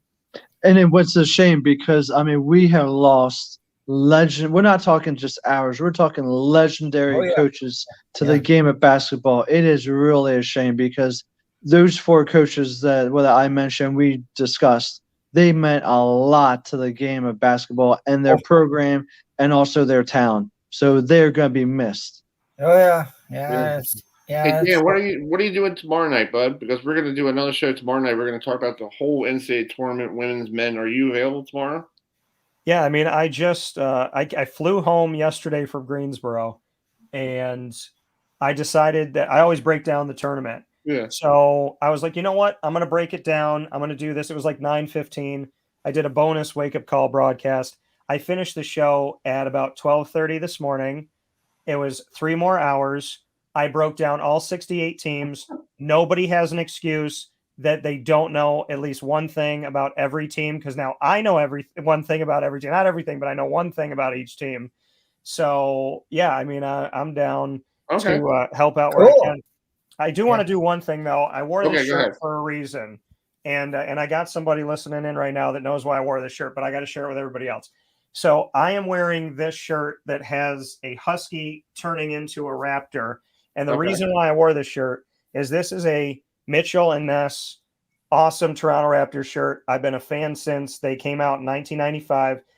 On that team, Rookie of the Year, Damon Stoudemire, my favorite basketball player of all time, just got hired at Georgia Tech. So covering the ACC, I will now have an opportunity to interact with my favorite player of all time. So I got to give Arizona Wildcat Damon Stoudemire too. Dan, I remember when he played. I'd like to talk to him too. That's awesome. I can't wait. I'm thinking I'm going to go to media day now. So talk to some big shout out to Damon Stoudemire, one of the best players out there and really underrated. So that's cool. Well, Dan, we'll get you on tomorrow night. We'll talk all tournament. I got the West Virginia women's coach coming on, and we'll talk about if you want to join in, and we'll talk all basketball tomorrow. Well, like I told you, I did 3 hours of prep, so I'm ready. All right. All right, Dan. Get some sleep, buddy, and I'll send you a time this evening. Okay. All right. Take care, guys. God bless. All right, buddy. Thanks a lot, Dan. Always a pleasure. All right, see you, bud. Bye. All right, that's Dan Tortora, President and CEO of Dan Tortora Broadcast Media. Yeah, we'll get him on tomorrow. We'll just talk and say a tournament with him tomorrow because we got this gentleman waiting in the wings in the bullpen. He is the general manager of the Aberdeen Ironbirds, who last year made it all the way to the first year in the South Atlantic League. Made it all the way to the championship and couldn't bring it home, but hopefully they'll bring it home this year. So let's bring in Jack Graham, who is the GM there at the Ironbirds. Hey, Jack, how you doing? Good. How are you? Thanks so much for patiently there. This is basketball season now, so everybody wants to talk basketball until they turn green. Only 25 days away from my turn. Yeah, yes. Exactly. Yes. So, how different was it last year playing in April? Normally the Ironbirds play in June, and everybody's sitting there going, "April? What's going on here?" Yeah. We definitely had some adjustment to do. I think there was some consumer education in the market about the Ironbirds aren't your grandpa's Ironbirds anymore. We're a full season club starting in April, playing the South Atlantic League baseball, Advanced Day South Atlantic League baseball, and our prospects last year just did a phenomenal job. Like you said, we made it all the way to the last game of the championship series, and proud of our boys, and going to try and bring home a ring this year. Yeah, it's pretty cool. And most of these people in the South Atlantic League used to be in the New York Penn League. You have Hudson Valley, who was part of us, in the New York Penn League. You have Brooklyn, who's still the Mets affiliate. Hudson Valley is now the Yankees affiliate now. It used to be the Rays, right? That's right. Yeah. Yeah. And then is there one more that I'm missing? I think there's one more I'm missing. Those are the 3 New York Penn League teams, and then there's some Carolina League teams. There's some South Atlantic League teams. The Bowling Green Hot Rods were in the Midwest League, so it's a good mix. That's cool. And you're at a nice nice stadium, Ripken Stadium. And I was reading an article the other day talking about the minor league baseball, and people they want Major League Baseball wants to upgrade everything, make everything nice and brand new, and locker rooms or look like football fields and all that stuff. What's the why does Major League Baseball want that? Because I feel like in small towns like Aberdeen, we don't have enough room for that. We're very lucky to have a facility that is relatively new compared to some of the other facilities in our league, some of the other facilities in minor league baseball. So to have a good ballpark, a good starting place. But realistically, Major League Baseball and the Orioles and all the other Major League affiliates, they want their players to feel like big leaguers. They want their players to feel like they're in the show, and they want to give them all the resources that they can possibly have. They want full-size weight rooms. They want video analysis facilities. They want training rooms where the guys can get the treatment that they need. And I don't blame them. Ultimately, these guys are the future of the Baltimore Orioles and their other respective organizations. And, I've played in some old facilities that could have used some upgrades. And I got to tell you, there are advantages to playing in a nice, well-done, comfortable ballpark. Not everything about the minor leagues needs to be a grind. The bus rides are long enough. Yeah. I know last year Ripken Stadium got a little weather damage from one of those storms we had here, and how hard was that to get the fence back up? Because I saw a picture of it. Because one of my buddies sent it, and I was like, "Whoa, that's a little dangerous there in Aberdeen." Yeah, you know what? We've got a tremendous team on my front office crew. We've got wonderful local support between some contractors in the city of Aberdeen and people who are on my team. We got the right field wall stood back up. We got a window up on the front of the stadium patched up. We got a couple of trees that blew down in the parking lot picked up, and Benfield Electric came and re-aimed our lights for us so that the field could be properly illuminated because the wind blew the lights all askew. So we have some really good support from a lot of different stakeholders who all made it possible for us to play baseball. Adam, let's talk. You have a question for Jack? Go ahead. Yeah, it's called. Jack said, I'm very familiar with the South Atlantic League because of the Asheville Tours. The play, the play at historic McCormick Field in Asheville. So it's like, they're talking on the news down here about how McCormick Field needs some upgrades. Like you guys were mentioning about the minor league baseball teams up in Maryland. So, what's it like to play the Asheville Tours? And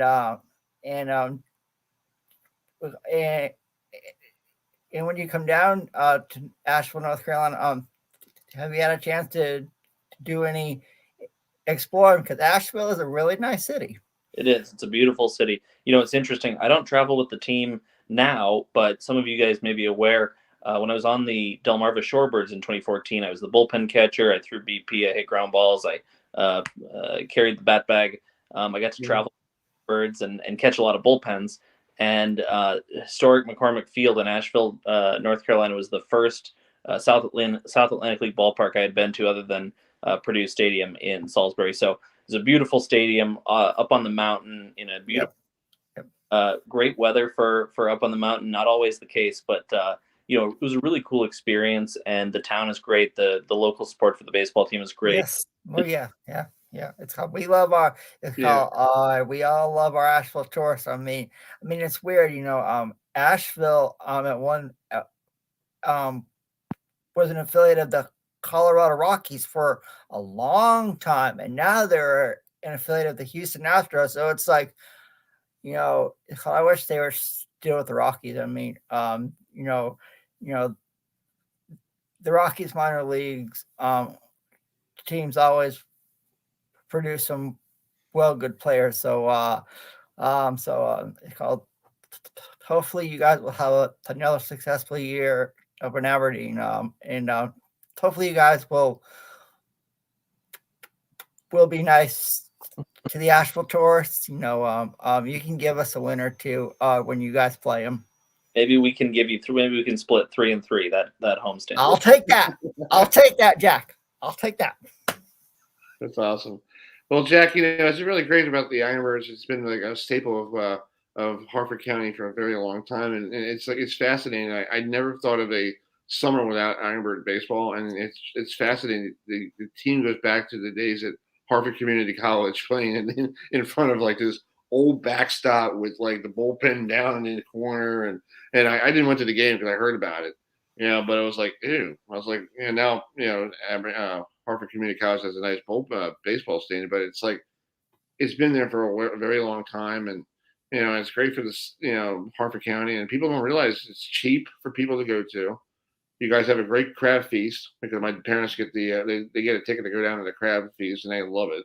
They tell me all the time, oh, we went down to the Ironbird game the other night. I'm like, okay, what are you doing? Oh, we had the crab feast. Okay, good mom, I appreciate that. Glad for letting me know.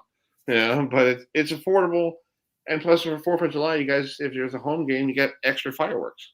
That's right. Yeah, I mean, we're very lucky. We've got a great community support. This year, we've got 15 fireworks shows on game days. Plus, Monday, July 3rd, we don't have a baseball game. The boys are traveling to Greensboro. And so we're going to have a separate family 4th of July fest. It's actually the 3rd of July, but cool. So people can come in, enjoy concessions, foods, hang out, sit on the field, watch some fireworks. It's going to be a really great event like it has been the last couple of years, and really lucky to have the support that we do in our community.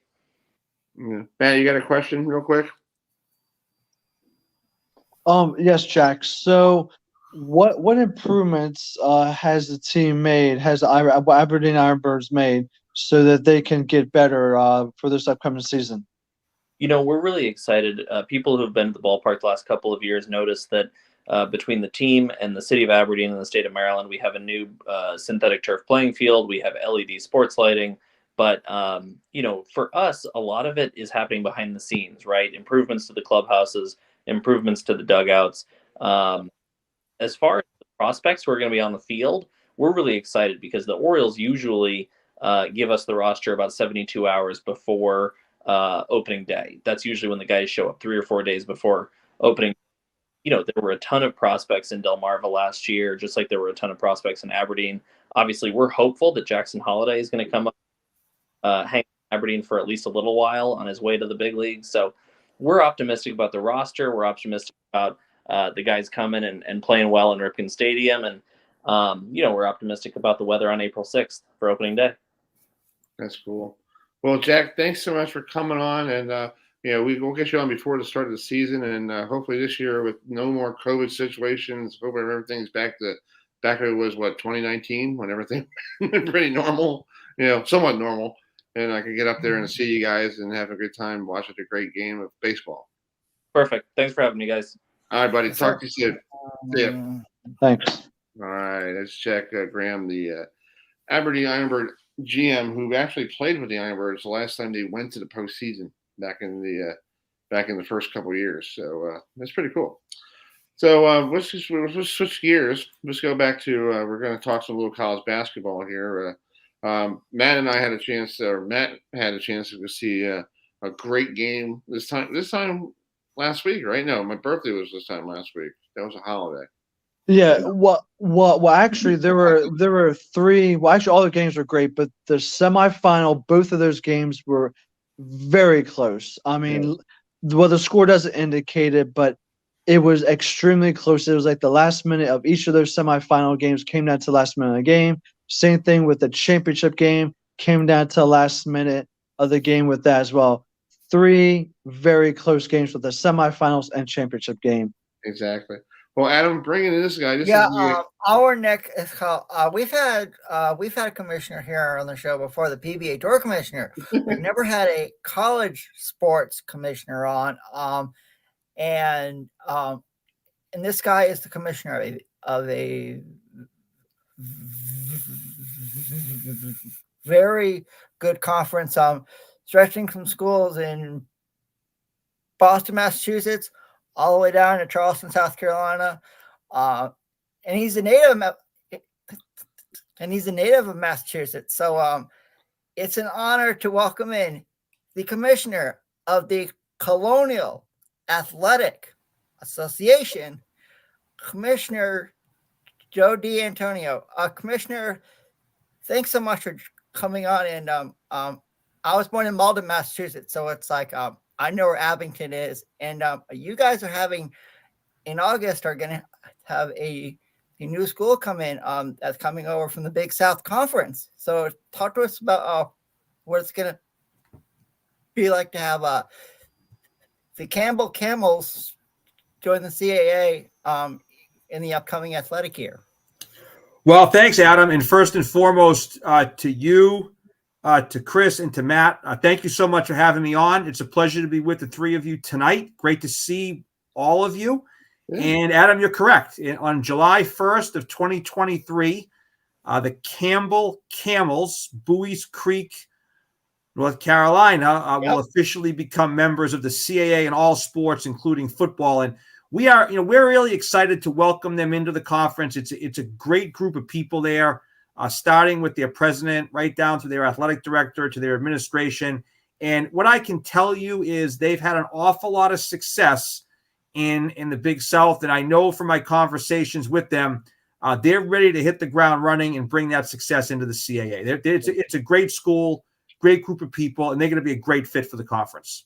Yeah, you must be excited this morning with Monmouth University, a brand new, one of the brand new teams winning the women's, championship this past weekend in Towson. Sorry I couldn't get down there. I had something going on around here, but talk about the experience at Towson. And people don't realize the women's tournament goes to the school site, not like we do down for the men's team, go down to DC and or at different places. But you went to Towson, and how was the experience like for the first year being there at Towson? Was the crowds good? Was it a great environment? Yeah, you're correct, Chris. So for the last 4 or 5 years now, 6 years, it's been 7 years. So it's been since I got the job as commissioner. Yeah, we've been taking our women's tournament to campus site. All the teams come to one campus. This year, you're correct, it was at Towson. Folks at Towson did an unbelievable job helping the CAA staff run what I thought was a really great event, not only for our fans, but also most importantly for our student athletes and then ultimately our administrators. And the tournament played out, in my opinion, just like the end of the regular season played out. I told several of our coaches at the beginning of February, I felt like we were in February madness, let alone March madness, because we were really in a situation where we had different teams emerging almost each weekend. And you'll say to yourself, wow, that team beat so-and-so, or that team beat so-and-so, because, we had teams that were towards the bottom of the standings that were knocking off teams that were towards the top. And that really started as we moved into the February play slate. And if you look at the way it continued right on into the championship. And credit to Monmouth, pretty impressive scenario and resume where on consecutive days they bumped off the number 3 seed, the number 2 seed, and the number 1 seed to win the tournament and go to the big dance. So congratulations to them. A phenomenal run over a 4-day period. It really was. And then we'll just talk about the men's side. Charleston, 31 wins. Yeah, that's the most we ever seen in the CAA in years. And they were ranked sometime during the season, ranked 23rd, 22, whatever it was at the poll. So, and now they're going to head down to Orlando, taking on San Diego State. So, can this be the year that the CAA might have somebody in the Sweet 16 or maybe the Final Four? Never know. Yeah, well, first of all, you never know. First of all, I want to thank you and Matt both for being at the championship. I appreciate you folks making an effort to be there. I'll echo what Matt said just a few minutes ago.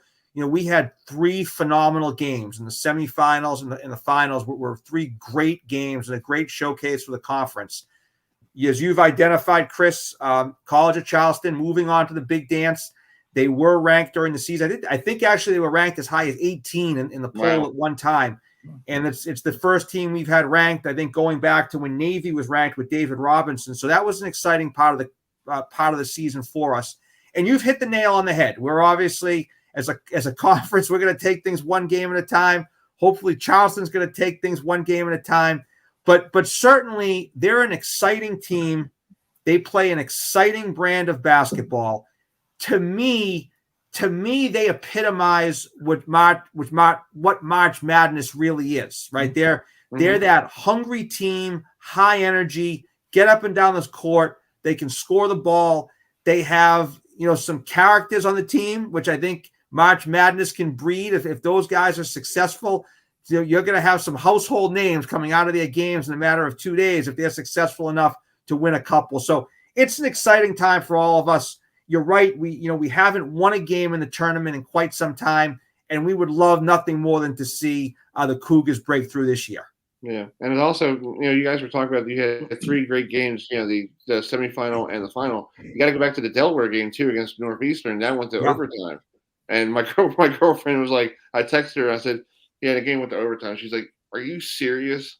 I'm like, "Yeah, it's overtime. It's March Madness.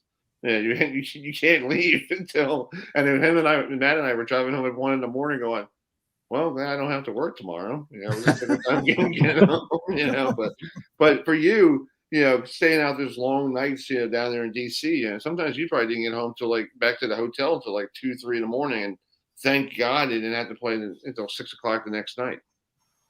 Yeah, it's a busy time of year for the conference office to be able to run our 2 tournaments back to back. It's really a busy time. And what people don't know is people saw us over the last 2 weeks, a week and a half, run our 2 basketball tournaments. But what a lot of people don't know is we literally came right from our swimming championship and our first ever indoor track championship. So I'm actually at my home office at my house in Rhode Island tonight, but this is the first time I've been back in almost 12 days. And I think I've only been here 2 days out of the last 5 weeks. So it's a Wow. busy time.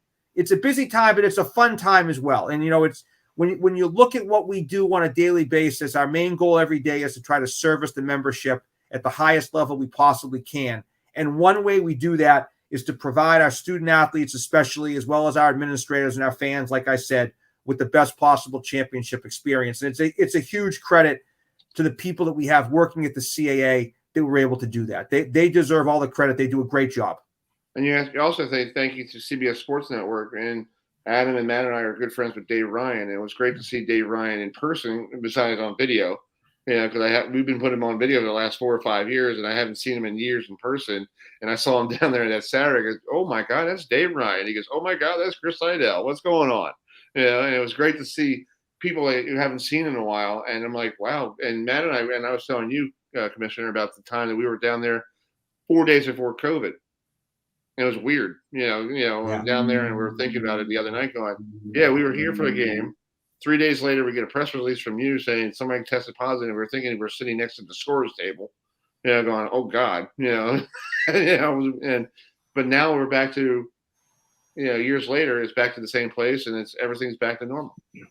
Well, you're right. I'll address a couple of things there for you. First of all, I agree. We're very fortunate to have 2 great partners in both CBS and in Flow Sports. They did a great job on both of these tournaments with helping us get that coverage out to our fans, and certainly a credit to them. And we really appreciate their partnership with us. And I agree with you. The opportunity to see Dave Ryan, a pro amongst pros, does a great job for us year in and year out. Certainly happy to have him as part of what we're doing. And then, you bring up an unbelievable point, Chris, when you talk about just what we've done as it relates to the time since COVID, right? Just a really crazy period 3 years ago. You hit the nail right on the head. We were there for the men's tournament. The men's tournament ended. We went to Elon for our women's tournament. And then all of a sudden, 2 days later, the world as we knew it changed. Yep. And the one thing that I go back to, which I find just more interesting and intriguing than anything else, is I don't know if you guys recall, but when we were there 3 years ago, everybody was like, wash your hands, yep. Wipe the railings down, right? Wash your hands. You have the sanitizer, hand things out. And that was all very important. But ironically, nobody was talking about masks. Nobody was wearing a mask. Nobody was talking about masks. And then all of a sudden, everything just changed. So it was a really interesting period of time. I'll just say this very briefly. I give our presidents, our athletic directors, our medical personnel, everyone in the CAA a lot of credit, because we not only did we weather the storm and did it the right way, but we also came out stronger on the back end when you look at everything we've done with expansion in terms of adding 5 institutions. As Matt said a few minutes ago and Adam referenced, we're going to be adding Campbell. So, we're going to go into the 23-24 academic year with 14 full members. And in a time and place in college athletics where and I've said this many times, in a time and place where there's a lot of instability as it relates to membership, we're very fortunate in the CAA that we're in a pretty stable situation right now. And again, I give credit to our full membership, our board of directors and our athletic directors, and working closely with the conference staff to make all that happen. Yeah. And it's And great. Yeah, go ahead, man. Go ahead. Commissioner, well, first and foremost, I would like to thank you for the opportunity to go ahead and attend the CAA down in DC. It was an honor and privilege to be able to attend Saturday through Tuesday. It was absolutely electrifying. And if you could just talk on a couple of things. First thing is I mean, like, those teams are very, very physical. You got physical teams in the CAA. The Towson, Delaware game was like 100 notches higher. Okay, I mean, that was a tremendous rivalry game. So if you could just talk about that, and also talk about you did have like the tremendous semifinal games and the championship game, but that championship game with the Charleston fans, all the fan bases came out, but those Charleston fans really came out. They support their fan base. Just talk about how they support their fan base and that championship game of Charleston and UNC Wilmington. That was an electrifying environment with those fans and everything. It was just absolutely priceless. So if you could talk about there's a few things, that'd be great. Well, I appreciate that. First of all, again, as I said, thank you for being there. And, we'll start with the Towson Delaware rivalry. Like you mentioned, it's a tremendous rivalry in the conference. It's in every sport that we have that those two teams get together and play. And it was great to be able to showcase it at the men's tournament this year, because it does bring out, I think, the best in both of those teams. And we certainly saw a heated and a physical game in a good way, right? And you're right. I'll just address it. There is a level of physicality in the play in the CAA. It's a hard-nosed brand of basketball. That's what we want. We want people playing within the rules, obviously, but night in and night out, when you step on the court in a CAA men's or women's basketball game, it's going to be a hard-fought affair. And that's what we want. We want people playing a hard-nosed brand of basketball. And then your last point, Matt, I would agree 100% that what's happened to Charleston this year under the leadership of athletic director Matt Roberts, President Andrew Shue, and obviously Coach Pat Kelsey, they've electrified the city and they've electrified their building. And that electricity turned right over to the CAA tournament. They had a good following and a good traveling of fans to Washington, D.C. And it doesn't surprise me. Having been in a couple of home games there this year, their crowds have been spectacular, and they've received an awful lot of support from the community for the team. So it didn't surprise me they were in D.C., and it's not going to surprise me at all when I see those people in Orlando on Thursday afternoon. And one quick thing. Next year for the 2024 CAA, where's it going to be held? Yeah, great question. So we haven't officially announced anything relative to our men's or women's tournaments for next year. What I can tell you tonight is we do expect to have something coming out within the next probably 20 to 45 days that will bring everybody in the fold as to what we're going to be doing. Cool. And once we make that announcement, I'm happy to come on and answer any questions you folks might have. Yeah. Cool. Yeah. Okay. Thank you. Yeah. Come on. Yeah. Commissioner, come on. When you guys make the announcement, come on. We'll love to have you on, and maybe some people could ask questions, Sure. We'll have Q&A with people. That would be cool. Yep. Actually, go ahead. I was talking to a lady called. I live in the mountains of North Carolina, Commissioner, and I was at work one day last week, and I talked to a lady who had on a College of Charleston jacket and a College of Charleston shirt, and I asked her, "You're a College Charleston fan?" It's like, "Yeah, I was actually at the CAA tournament in Washington, D.C." I was like, "Yeah, so those Cougar fans, they travel, and it's called in that arena down there in Charleston. It's amazing." And also, come September, Commissioner, to me, you guys have one of the best FCS football conferences. I mean, you have New Hampshire, which I'm from New Hampshire. You have the Maine Black Bears. You have Villanova, Elon. I mean, you see like 5 or 6 teams in the NCAA in the FCS FCS football championship.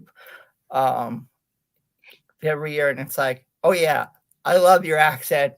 It takes me back to the days of living in New England. I miss it. It's kind of, and oh yeah, have some seafood for me while you're up there.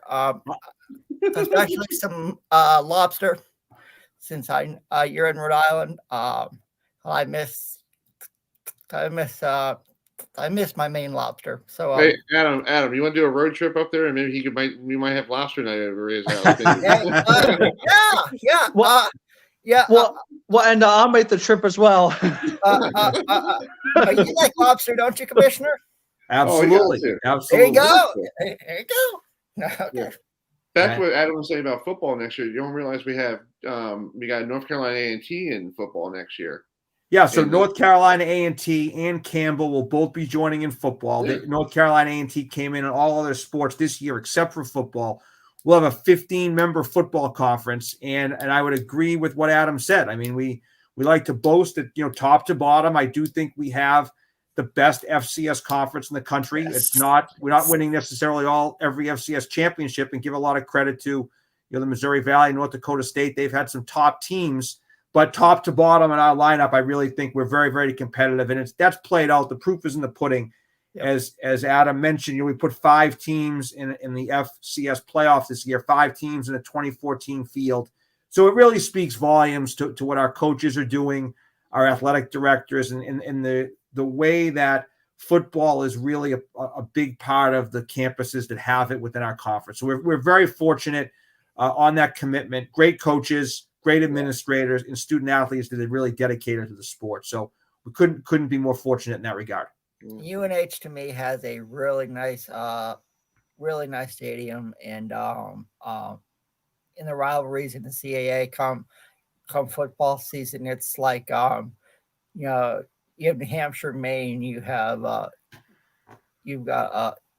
Villanova. Who's always a really good school, and I always enjoy watching CAA football. So spring football is just right around the corner, Commissioner. Yeah, spring football is right around the corner. Still they'll be having their spring practices, and it's very cyclical. We got lacrosse going on right now. It's also a big part of the conference. Softball is a big part of what we do. Baseball. So we're excited. We're excited for our spring seasons, and really appreciate that you guys taking the time to have me on tonight. And let's do it again sometime soon. Sure. Yes, sir. Have a safe trip down to Orlando, and don't spend your money at Disney World. Save your money. Sounds good. I appreciate that. All right, Commissioner. Thank you so much. We'll talk to you soon. All right. Thanks, guys. Thanks for having me on. Have a great rest of the night. Yeah, bye. Yes, you too, Commissioner. Sir. Thanks. All right. That's Commissioner. It was a pleasure to have him on. Yeah. It was great to have him on. The commissioner of the CAA. I mean, just like what I said, I know I keep on saying this, but that was an absolutely electrifying environment. And like the fans, came out. And now, the Charleston fans, they traveled. And Adam, let me tell you, they traveled. And on that championship game when Charleston played UNC Wilmington, those Charleston fans were fired up. They were pumping up DC. It was absolutely amazing. I could not. Honestly, every night that I came home, even though I got home probably like at 1 a.m. or later, I had to rewind. I had to unwind myself for about an hour after that because of the fact that my adrenaline was just going through me, just because of the excitement through the stadium and through the court and everything.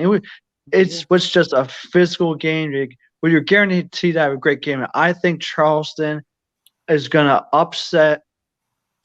In the first round, they're going to go ahead and beat the team, advance to the second round, and hopefully, I'm really hoping from what I've seen, I think they can be at least a Sweet 16 team. That's what I think.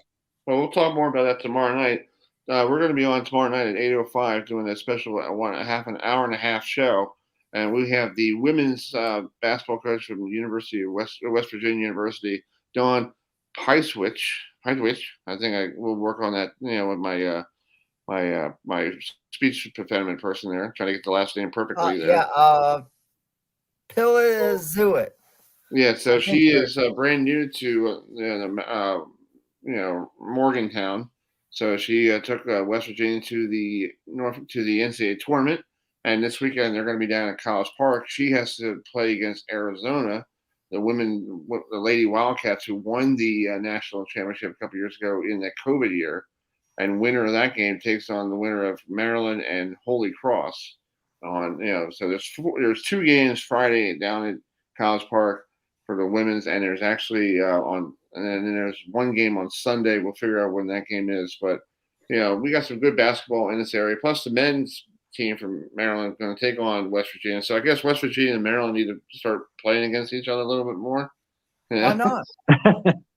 Well, they're playing each other in the basketball tournament. Yeah, exactly. And last night I asked that we had one of those questions. Like I was doing some research when we were at the press conference for Maryland basketball, and I think they haven't played each other since 2007. Yeah, but they used to play each other every year, part of a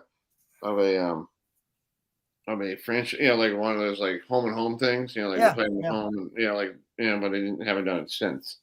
So, it's 8:45. Let me play a video real quick, and I got to see somebody if they might need help there. Bud Grant, who passed away this past weekend, 95 years old, and here is we got a little clip here. Here is the clip for Bud Grant, from the folks out there in Minnesota.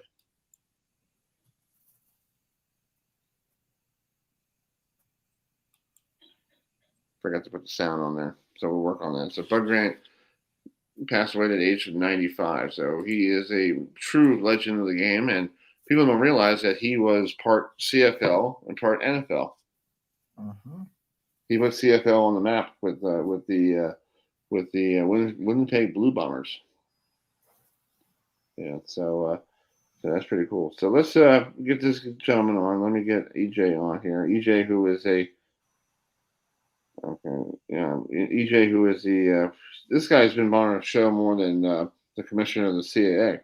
And it's like and it's TOC week up there in Akron, so it's like he's going for his second TOC title. Yeah, so let's bring in EJ here, EJ Tackett, who won last week in Michigan.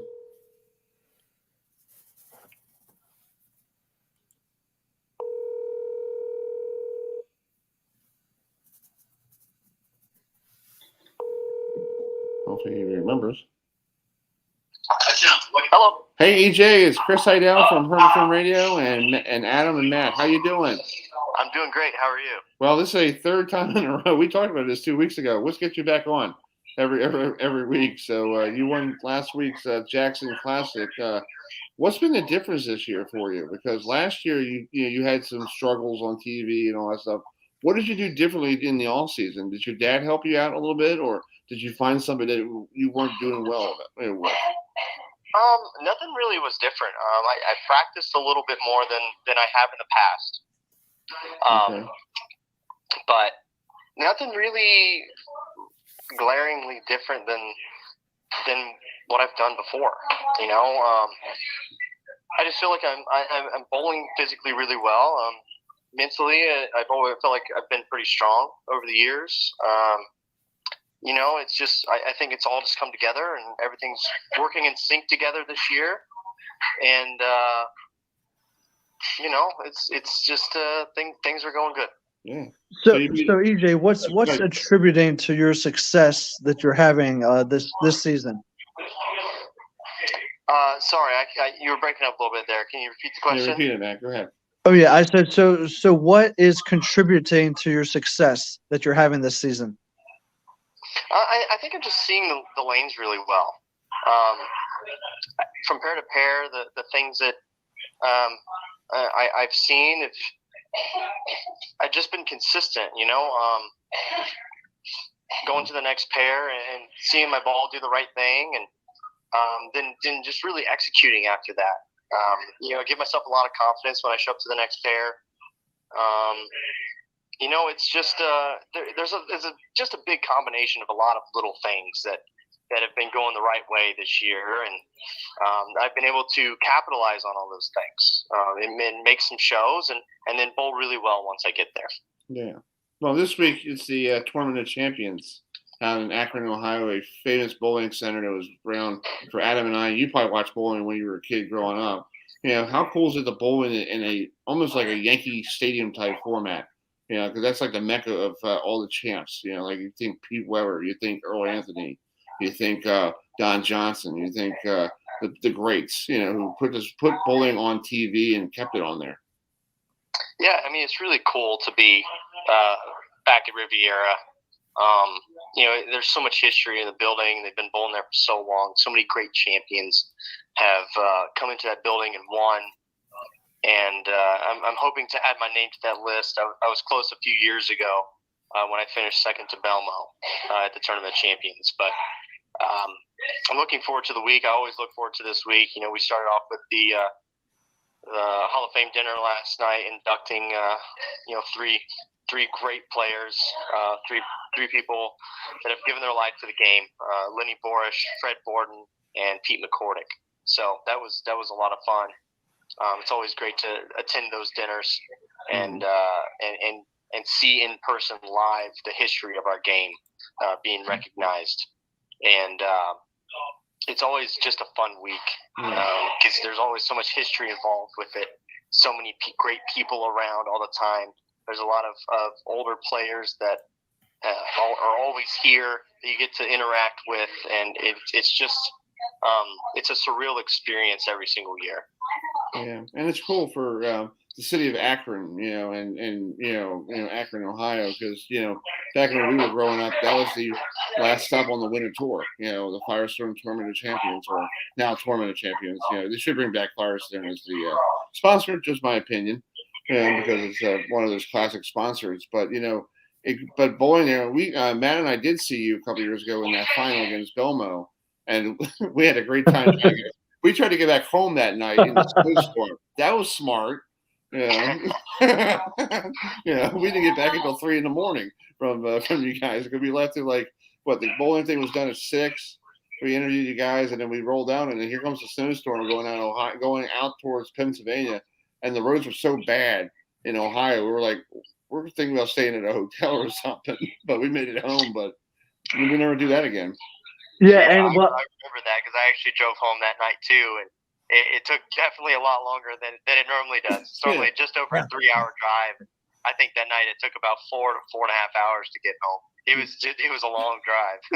Yeah, it was a long drive for me and Chris as well, because I mean, first of all, I mean, I don't really enjoy driving in snowstorms, but I mean, the thing was, it just started snowing, and the thing was that the highway, they didn't plow the highway, EJ. I mean, the highway was covered all in snow. Side roads, I can understand being covered in snow, but the highway was covered. They had no desire to even plow any part of the highway. I think maybe until they got 4 or 5 inches of snow on there. But I mean, once we hit into Pennsylvania, then the roads were clear and all that. But man, getting from Ohio to Pennsylvania, it took us a long time.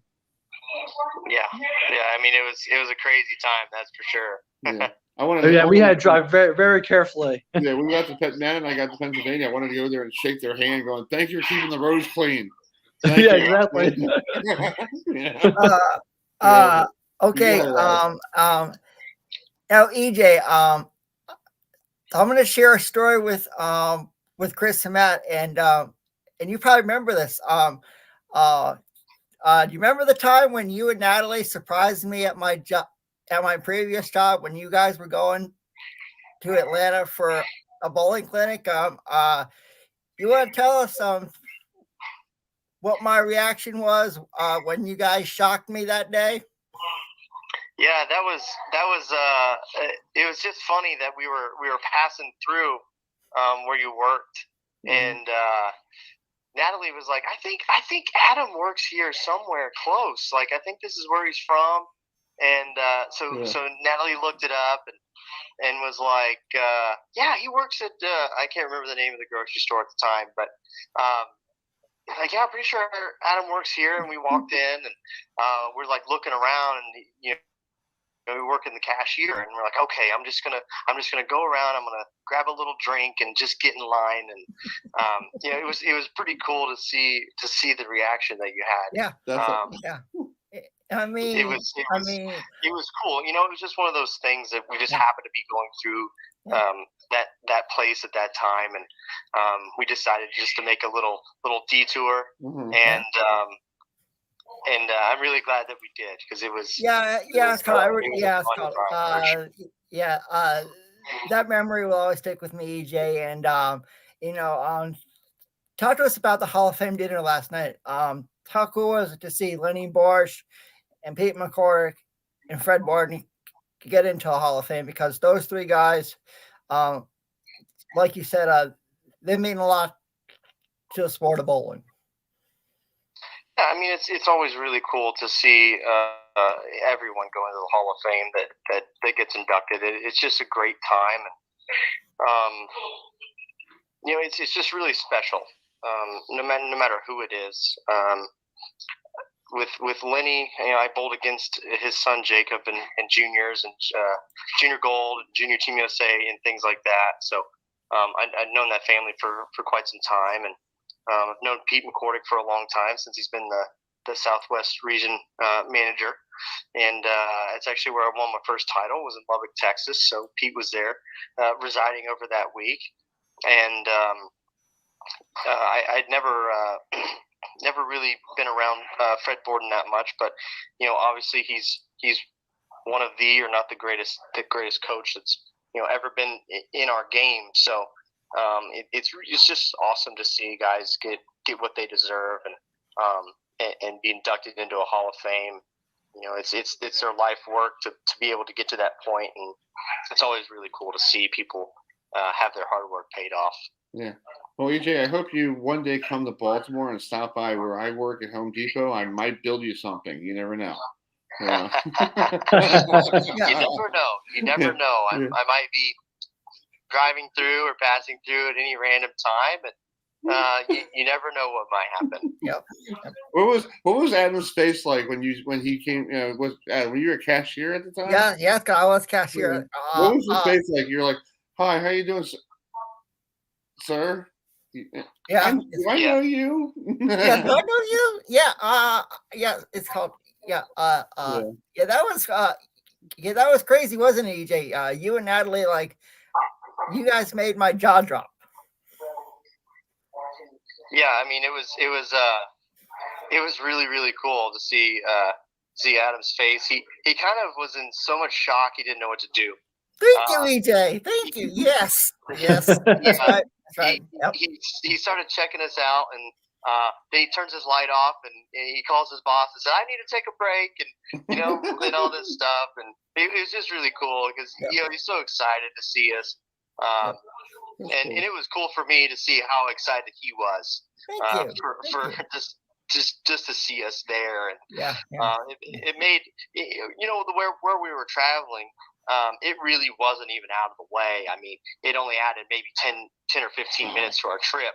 So it really wasn't like we went really far out of our way to see him. It was just one of those things. Hey, let's just stop in. I need to use the restroom and get a drink anyway. So let's just stop in and see Adam, see how he's doing. It's one of those things. Adam's been such a great fan of the PBA and of myself and everybody that bowls. And, it's one of those things I feel like, we owe this to him, that just to stop in and see him and see how he's doing. So that's cool. I'm glad we had the opportunity to do that. Yeah. That's cool. That's awesome. Well, EJ, let me let you go because I know you got to get ready for tomorrow. You got the first qualifying rounds of the Tournament of Champions. You got to do, you have 2 rounds tomorrow. You have like the first and second round, and then Wednesday you do 3 and 4, and then you do the cuts, and then everybody can watch them on TV on St. Paddy's Day, everybody. So EJ Tackett on St. Paddy's Day might be a great idea. Yeah, I mean, hopefully I'm actually not on the show that day, but that's the ultimate goal. But we'll see what happens. We got a long week ahead of us, and hopefully I can show up and bowl well and see what happens. Maybe we can go back to back for the first time in my career. But it's a long week and got a lot of bowling to do and a lot of great players here, and just got to show up and do well. Yeah, and I got to say something real quick before I let you go. If you win the Player of the Year award, we need to go all have a pizza party. Yeah, You know what? yeah. It's what the the Player of the Year award thing. I haven't really talked about it much. We're only five events into the season. And people have talked about that already. And I'm like, we're way too early. And we still have 4 major championships to bowl. We got the World Series. There's just so much season left to go. Am I off to a great start? Yeah, but we're way too early in this season to even think about that. As far as points go, Simo's right on my heels with points. It's just way too early, and there's too many great players to think that anything like that is already set in stone. I know I'm gonna have to bowl great for the rest of the year. Just keep on keeping on, and just keep on well. Just put myself in the best position, and at the end of the year, hopefully a Player of the Year is what I get. But this is a long season left yet. Well, I'm saying if you do get a long season, we talked about this in September and October, and you win it, pizza party. Just come up here to Maryland. We'll have pizza, crowds. We'll do whatever you want for. All right. Well, we'll see if we can make that happen. And bring Natalie. Motivation. And bring Natalie, EJ. Motivation. That's a good thing. Motivation. That's right. All right, EJ. Have a great week out there in Ohio, and we'll talk to you soon. All right. Thank you. All right. See you. Yes, sir. All right. That's really good. Cool. EJ Tackett on the show. Yeah, I'm saying if he wins the Player of the Year, if you hear it right now, pizza party. Just come here. I'll fly. Come here to Maryland. We'll rent out a Pizza Hut or something like that, or do a donation to Pizza Hut or something, and we'll have him, or he just come over here and we'll have crabs on the porch and pizza and all that stuff, and and we'll have a little celebration for him. So that'd be cool. And if you guys can see, there's me and EJ where I used to.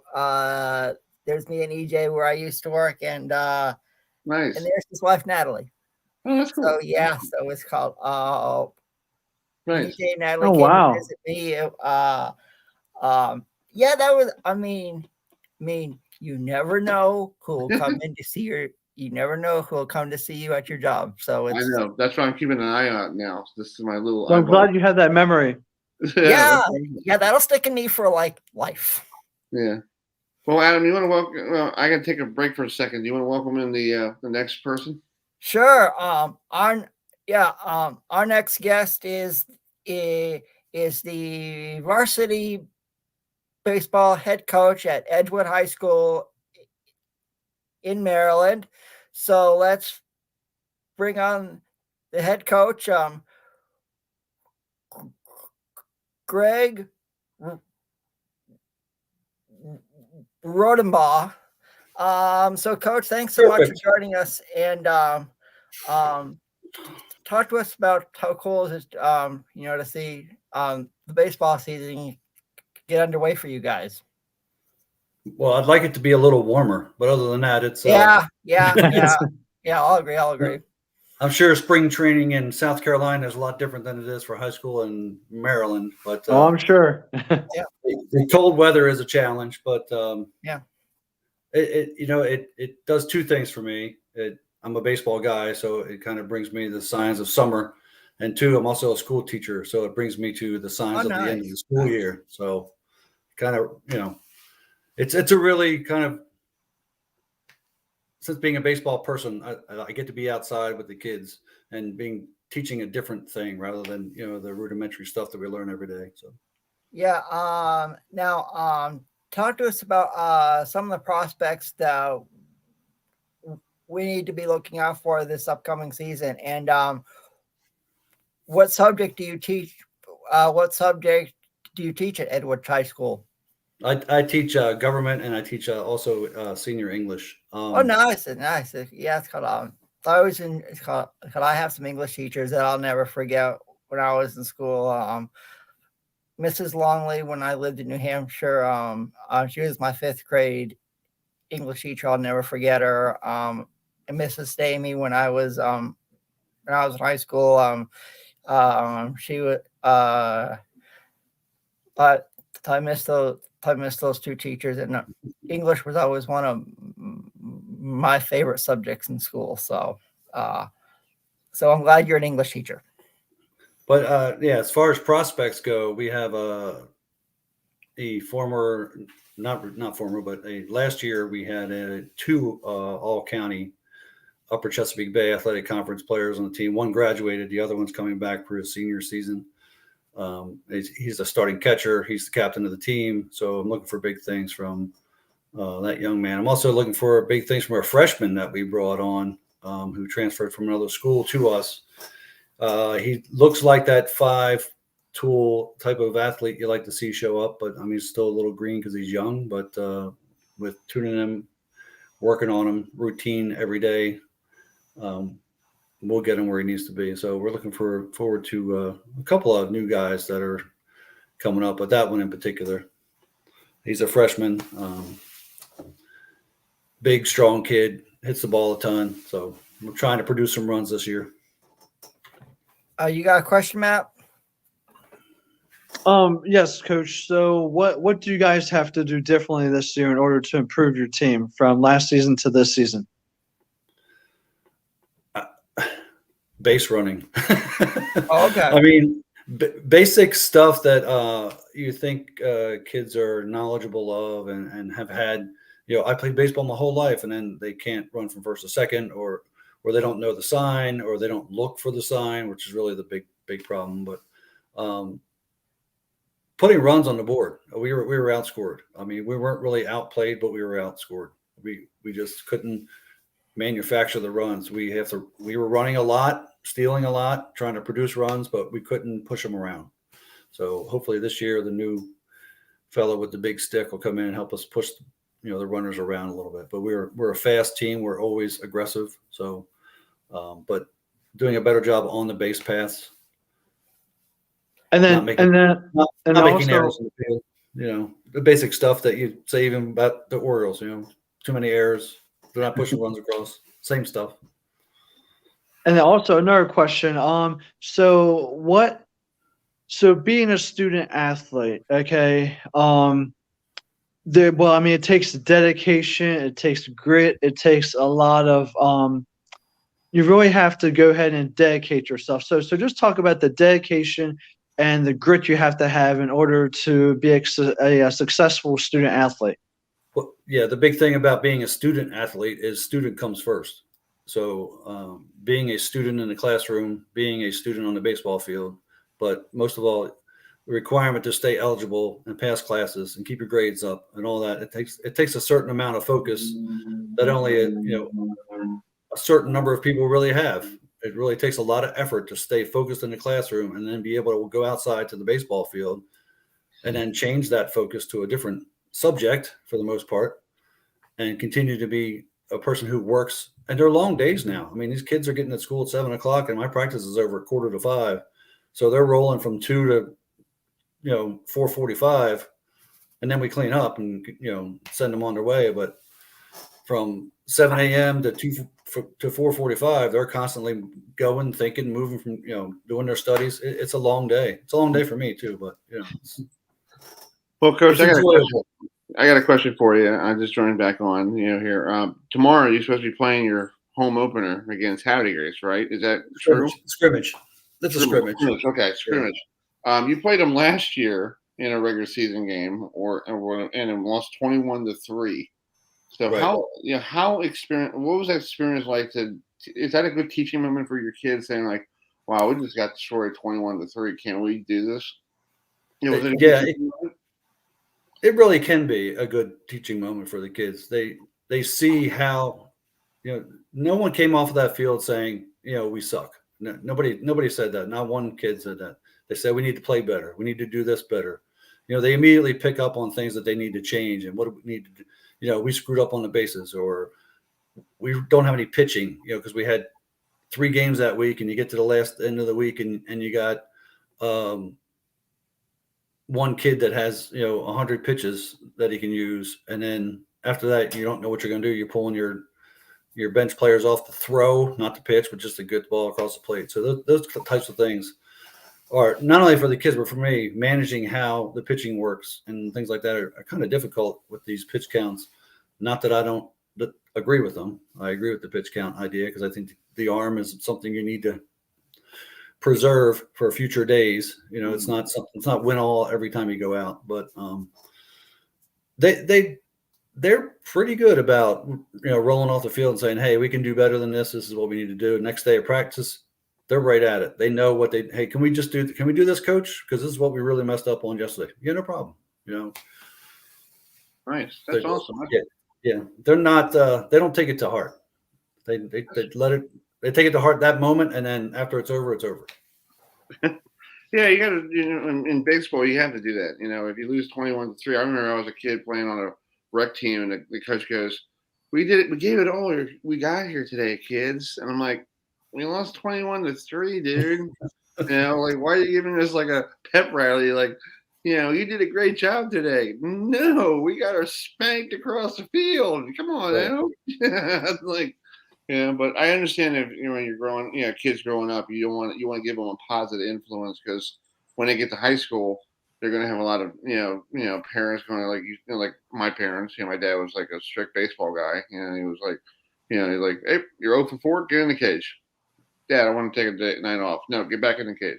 You know, Yeah, and a lot of kids, you know, and you're in high school, you have parents, peer pressure by the parents to be successful, to become a college player, or maybe down the road a major league player. Right. I mean, Edgewood's not necessarily what you would refer to as a baseball school, but when we get baseball players, we get baseball players. You know what I mean? They're kids that have grown up in the sport. They know everything they need to know. I mean, the varsity kids, generally the JV kids are kids that played rec ball or whatever, but the varsity kids are usually travel ball, been playing their whole life. You know, they've been traveling around to different shows and festivals and tournaments and, you know, showcases and things like that. So they know the game. They're hardworking. They put the work in. Some of my kids will send me a video, or, you know, during the summer saying, "Hey, this is where I was today, coach," and he's in a batting cage somewhere taking, you know, 50 swings or something. So they're hardworking kids when it comes to baseball. Yeah. Real quick before we let you go, is there anybody that, if we get to watch you guys play a game this year, you know, up in Harford County, is there one of those? Do you have a star pitcher? Do you have somebody who's getting looked at by, you know, scouts? Is there anybody there? You know, we have a kid who's probably going to play Division I ball. I was talking about him earlier. He's was the Upper Chesapeake Bay All Conference last year. Okay. He's our catcher, Andrew Mathias. So I expect him to roll on to. I think he's going to go to Gettysburg and play baseball. So I mean, he was tossing around different schools. He's a smart kid, so he's talking about different schools, Johns Hopkins and Gettysburg and a couple of other schools. And there's a freshman, Brian Guerrero, who probably will get some looks when, you know, a couple of years from now. But that's cool. Big, strong kid, 5-tool type of athlete. You know, could play any sport as well. Mm-hmm. So we had a couple. Pitching wise, it's we end up with throwers a lot of times because pitching is a fine art, and we can only use 1 or 2 real pitchers. The rest got to fill in to eat the pitches up. You know, so. Mm-hmm. Pitch, and there's not enough time to teach a kid to pitch. You know, you teach them how to throw strikes. There's not enough preseason time. March 1st to March 20th is not enough time to teach a kid how to, you know, throw pitches and, you know, read a batter and all that kind of stuff. So we get throwers in there. But we have a couple educated pitchers. One's a senior. Murdoch, he should do pretty well this year. Big left-hander.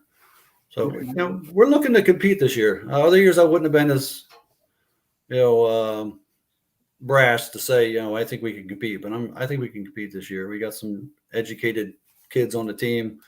We got some returning varsity players that are strong. So I think we'll do okay.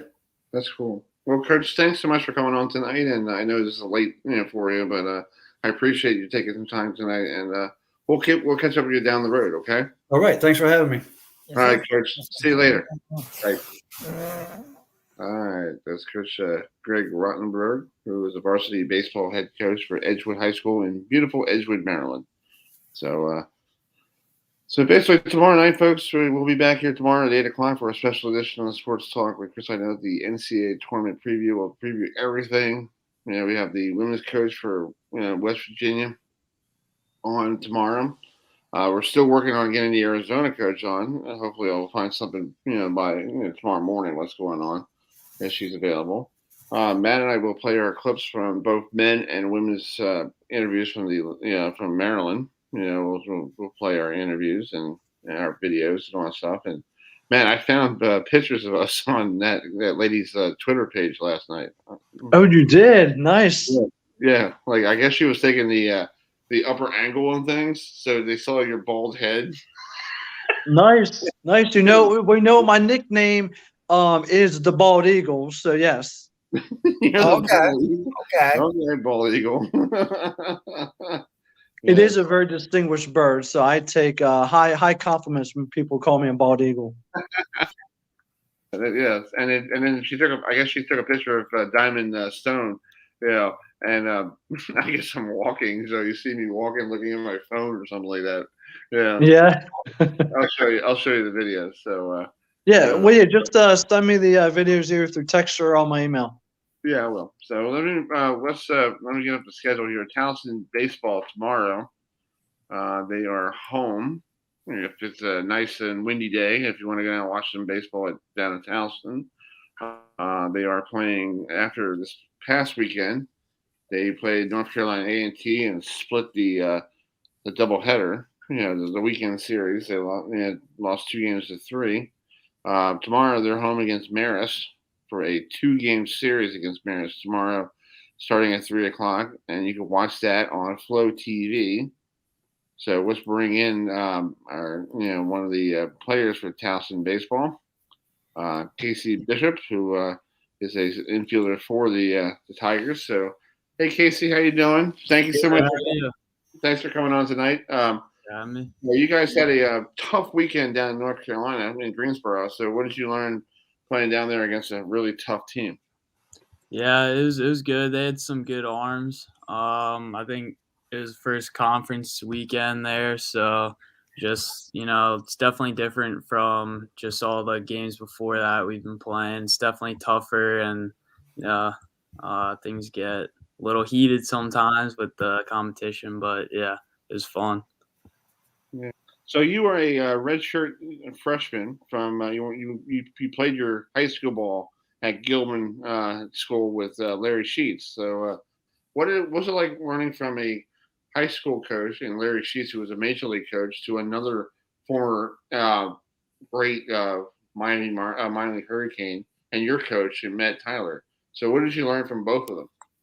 Yeah, it's funny because with having coaches have played in the higher levels, like a lot of their practices are kind of run the same. We do the same stuff and work on a lot of the same things, and focus on like the little stuff at practices rather than just everyone hits BP, fields ground balls. We work on like a lot of bunt plays and stuff like that, how to like steal bases and work on all the base running and stuff like that.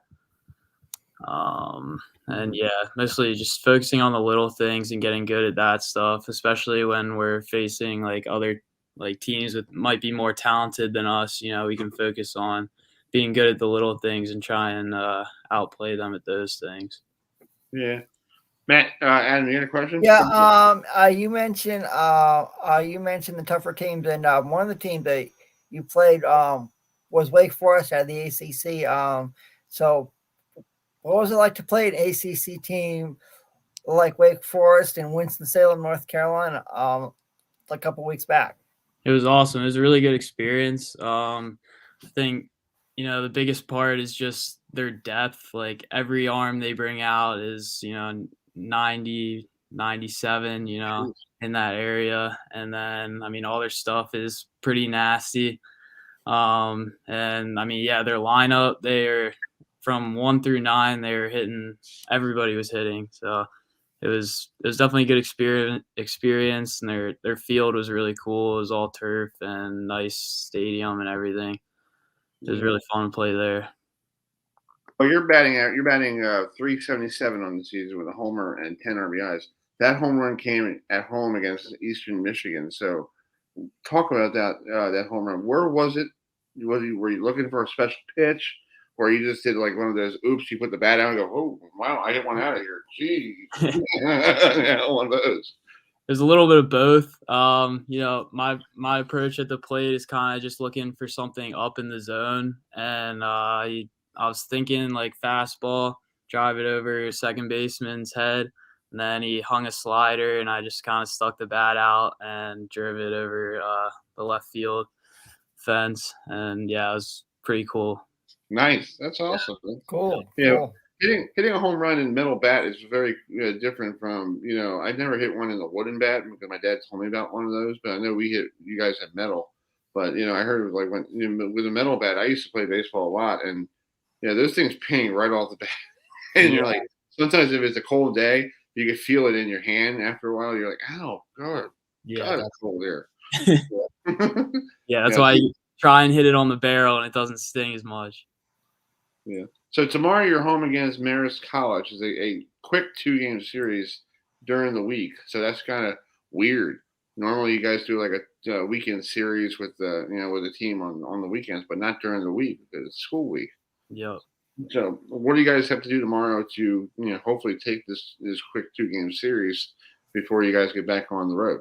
Yeah, I think we've been swinging it pretty well. We've been putting up runs. I think our defense just needs to tighten a few things up a little bit, and I think if we just keep hitting, and I'm not sure who we're starting tomorrow, but I'm sure we can probably hold them to not that many runs. So I think as long as we just keep swinging the bat, play some good defense, I think we'll be able to beat them. Yeah. I was looking at the schedule. You got North Carolina Wilmington this weekend at home, and then you go down and play Duke. Yeah. Who gets the opportunity to play Duke? Yeah, it's like man, that's a cool little gig there. Going down there play against Duke, and then you come back home and you're like, wow, we're playing Richmond on Wednesday, and then Yeah, we got a long stretch coming up over spring break. We got I think we go Duke, then straight to Richmond, straight to Charleston, and then back home. So it'll be a long road trip, but looking forward to it. Yeah, and it's cool. And then you got compensated home, and then you got Elon, and the whole month of April you got UMBC, they're pretty good, and then Hofstra. You got to go up to New York to play Hofstra, and then you got the new schools. Monmouth University joining in, and then you got to play Virginia. I want to get down to that Virginia game. That looks pretty good. Yeah. So, So, what is your goals for this season for you? I know this is last year you ended your season with an injury. This year you're hopefully can have a full season and feel perfectly, right? Yeah, that's definitely a big goal, just to stay healthy. Like you said, like last year, season ended pretty early for me, so just trying to stay out on the field and do everything I can to help the team, and hopefully we can get some wins this year.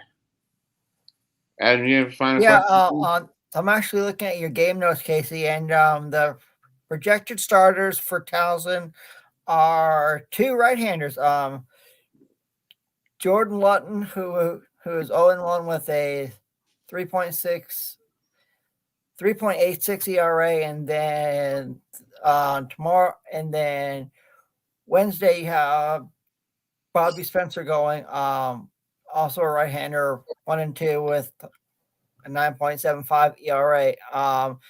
And last year, you played an ACC team in Miami, and you went down to that historic field. So, what was it like to play at Alex Rodriguez Stadium / Jack Light Park against a team that has so much history in the Miami Hurricanes?